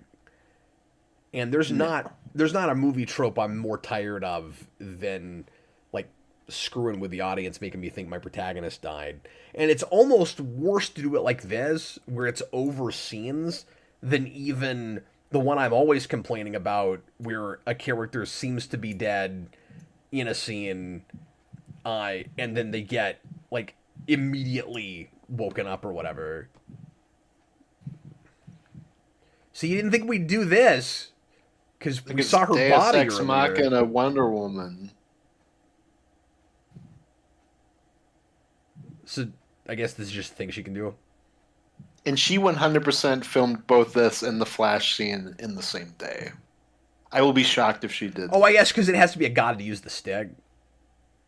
Mm-hmm. I guess that's the idea. How does she even know to come here? Who called her?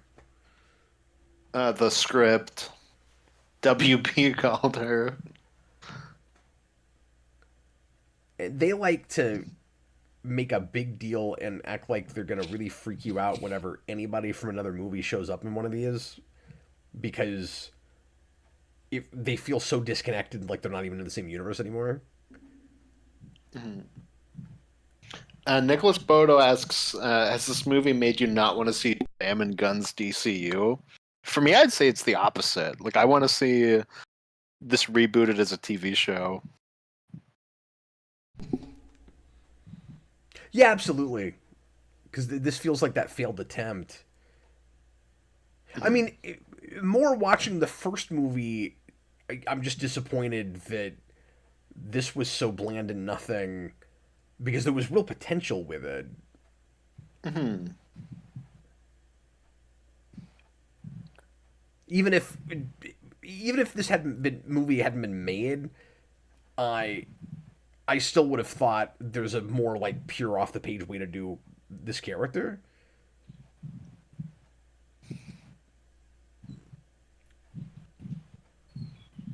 But there was still, this is still wasted potential, certainly.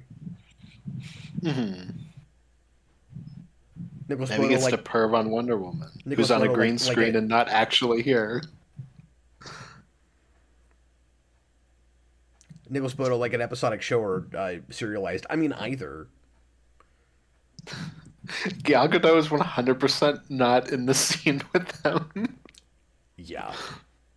Look how much chemistry they have, not even being in the same scene, Austin. It's amazing. Babe, you're so hot, babe. I'm Shazam. Let's go on a date. It's like the same joke over and over. We get it. You couldn't think of something remotely creative?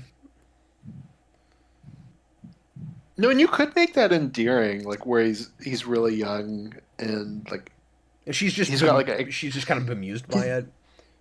Well, he's got like a childish crush on Wonder Woman because he's, well, I guess he's like what 15, 16 here, but Yeah. you could have made that endearing.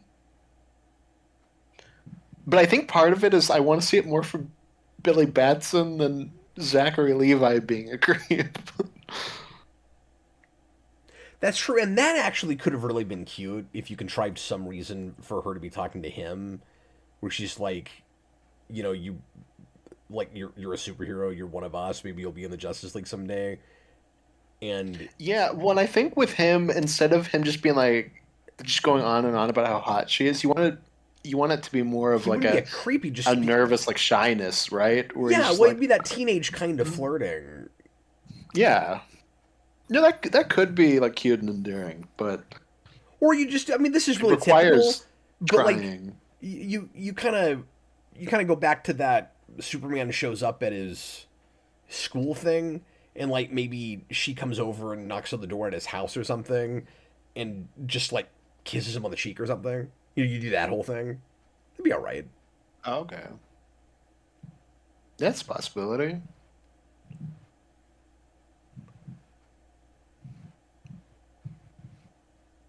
Thanks for telling us who that was. Thanks, Billy. I wasn't sure. He's modern day Django Unchained now. Oh no. Well, he's Papa Midnight now. Hilarious. Hilarious. Well, you know what he really is? He's the old man coming back at the end of Gremlins. He's about to repossess uh, Gizmo. Wingding says he was buried as Billy and he came back as Shazam. Why? I mean, the only explanation I could come up with is it's like Greek mythology power. Like it brings maybe it the staff turns him into Shazam in order to resurrect him. I don't know. I'm gonna say A, it's we want more Zachary Levi. And B, I wonder if they maybe think that having Billy in that Wonder Woman scene is creepier, but I think it's the opposite.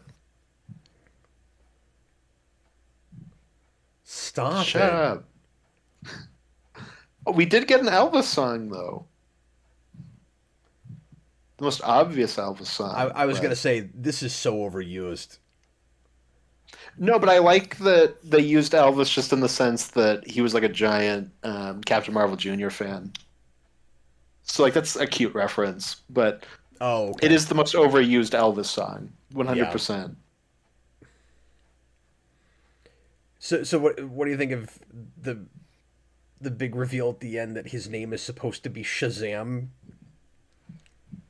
I think we can work out something better than that.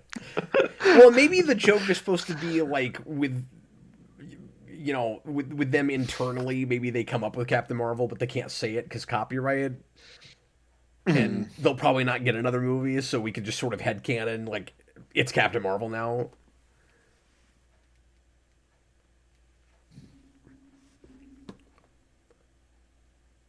Yeah. You know what he should have said? Your name is Shazam. It's from my culture. Is it also funny to you that Mr. Mind ends up being, in a weird way, kind of that Mr. Sinister thing? Yeah, at least we got to see him, I guess. Mr. Mind should have just been. No, you know who he is? He's Cygor. That's right. He's a coming. He's Here coming. he comes. He should have been in every post-credit scene. Austin, that's gonna be my next fan fiction project. I'm gonna write the Cygor movie. If I ever get to write an ongoing comic, 100%, I would just have a running joke that every issue ends with just an ape running.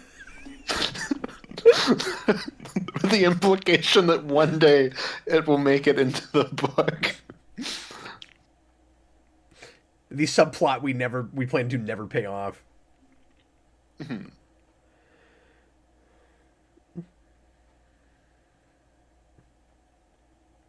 I'm surprised that didn't say an Alan Smithy film. He just takes his name off of it. I guess I would be interested to know why this turned out the way it did and why he was so unhappy. No, because I feel that energy. Like just there's a lack of energy in the direction. There's just no flair in it. Yeah.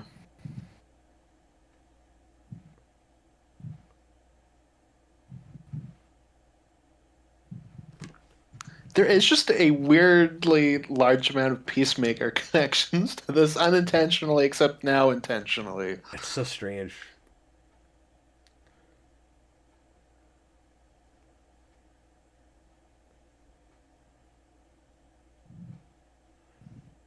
I remember this being the most obnoxious thing in this movie.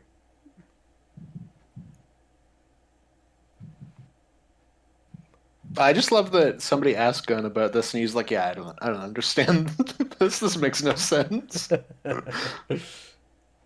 So I wasn't making all the calls yet. Mhm. Again, she walked into their kitchen and was like, "Hey, James, I just got cast in Shazam 2." And then they never talked about it again.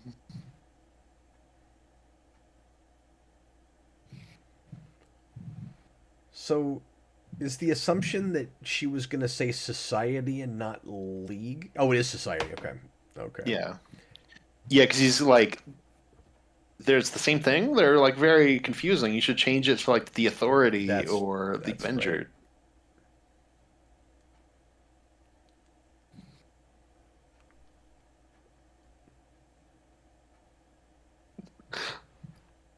And she's just like, I'm done being in this movie. Yeah.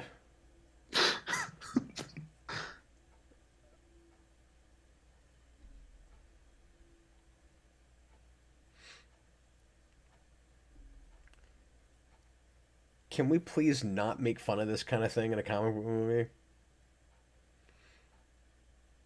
Authority Society.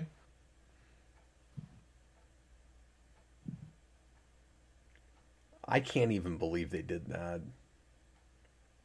I like that for some reason. I forgot all about Doink. that. Avengers is like, come on. There's not a person on the planet that's like, that's very clever. You keep mentioning Harry Potter. I feel like this movie is a Dementor and is sucking our soul currently. It's certainly sucking my will to live.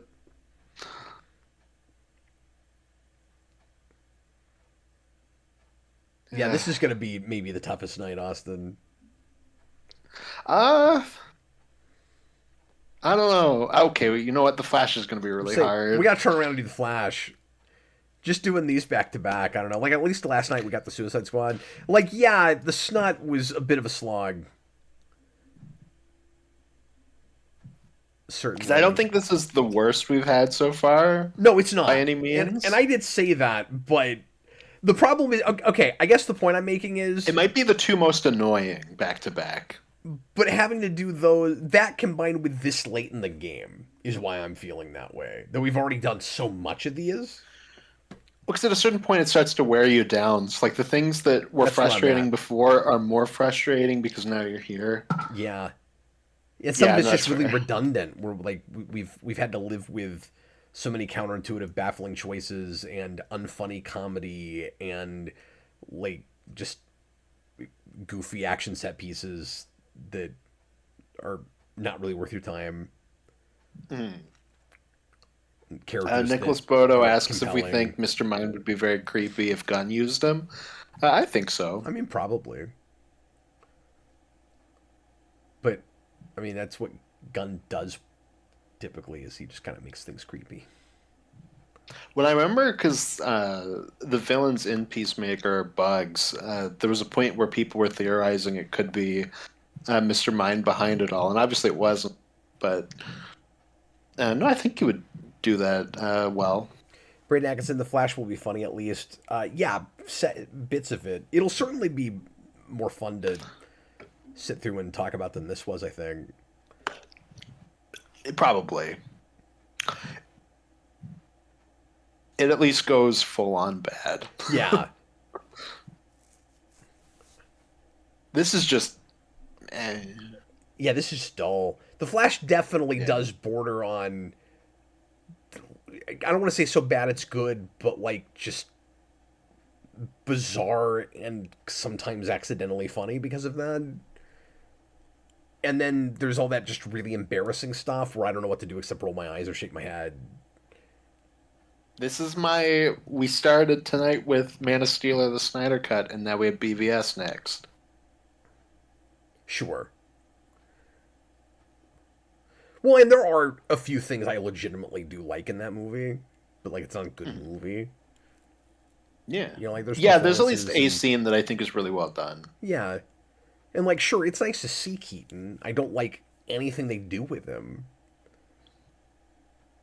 and I really don't like how he's used in the action at all. Their Batman action is god awful.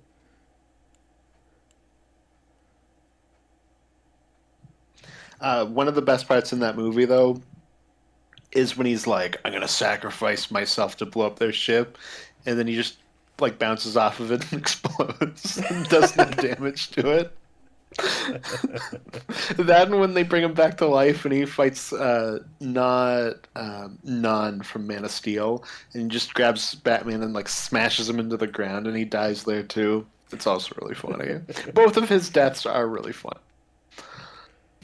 And that I certainly remember better than this, and I think I saw it twice in the theater, but I've not watched it since it came out.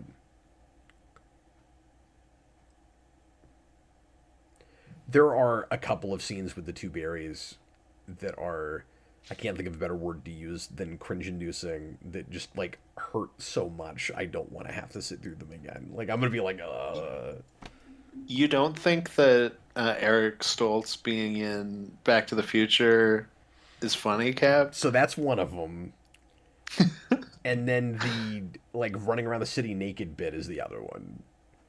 I forgot about that. Oh, Yeah. do you remember the director of that movie, Andy Muschietti, did a variant cover himself, like drew it, for a Flash comic, and it was a naked image of Ezra Miller.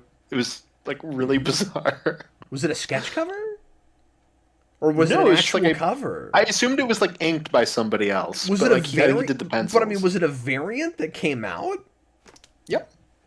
No, I'll send it to you between shows. Like it is Oh an my actual God. cover that they released, and it is just like a naked Ezra Miller, and it's very disturbing. And just all the merchandise. I mean, we'll get all of this, but like all the merchandising and advertising around that movie, you could tell the people that made it and maybe even the studio thought that was going to be a big event, or they were at least really hoping it would, at least to like recoup their money. But like that movie got a big hardcover art book, like a coffee table book, and like just the They sort of got Tom treatment Cruise and Stephen King to say it was a good movie. and Gun. Yeah, but he's at least the head, like the studio head. Yeah. Although the second Stephen King said The Flash was a good movie, I was like, it 100% isn't now. Yeah. Dan's Den, the Flash at least Can't has fool stuff. me. I know his taste. The Flash at least has stuff. Fury of the Gods is dead. That's where our standards are, folks. The Flash is a better movie because it has stuff. Wingding, yeah, Andy Muschietti, his art for that cover is really good. It's more so just a weird cover. Well, it suggests he thought that was going to be like an iconic joke. I'm back. They're just making fun of themselves here. Why did they? Somebody asked why did they think that? Why didn't they do Mr. Mind? And they thought this plot was more interesting. I don't know. I don't know either. I think I've heard that like they weren't sure about Mr. Mind leading as the main villain of a movie. But at that point, like why would you set it up then? It takes him a long time to get places. Yeah, 'cause he slithers around. Mwahaha, I will be back for the third movie. Ha ha ha.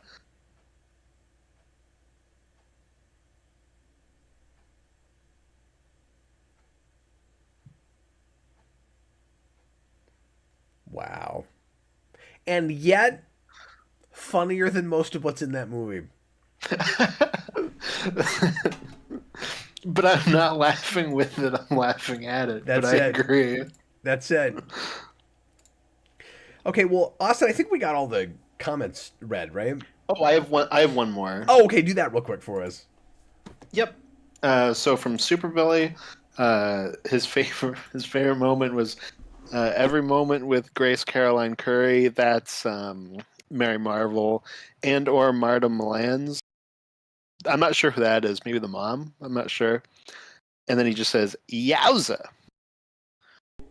What he would change is replace the villains with Mr. Mind or better yet, Black Adam. and his biggest surprise was that it watched like an expensive, bad late 1990s or early 2000s Disney Channel original movie. I like that. Yep, They very should have. true. They should have had Mr. Mime and Black Adam team up. They should have done the typical villain, double villain movie, and they team up. You want to kill Shazam. I want to kill Shazam. Who? I just want to kill Superman. What are you talking about? You're a bug. And then he flies away. I prayed to God That's to his kill cameo. him, but he's not dead yet, so I thought I'd come to you. Oh, I was right. Marta Milan's the mom. Thank you, Super Billy. You horny fella. Well, guys, on that note, thanks a lot for watching. We sure appreciate it. We're going to be back with one more here in a few minutes. Give us about 10 or 15 minutes. I will set up the other show, and we got to bring Robert in. He's going to watch The Flash with us. And those of you guys that want to stick around, we'll see you in just a little while. And if you're heading off, thanks for being here with us. Once again, patreon.com/geekvolution, $2 tier. You can answer questions about The Flash and we'll read them on camera. And we're going to be back tomorrow night with one more, Blue Beetle, which again, I might be doing all on my own. So folks come and talk with me and help me out because I'll be reading a lot of chat. And then we'll have Austin and Robert both for Aquaman 2. And unfortunately, once again, ending with not a bang but a whimper. I still wish I was flipping Flash and Aquaman 2, but I'm not going to do that. We're going to do them in order. So, anyway, thanks again, guys. We'll see you real soon. I was Captain Logan. This is Austin the Day Ghost. Shazam. Shazam. Shazam and Chasm. Exactly. Bye, buddy. Bye. We'll be back.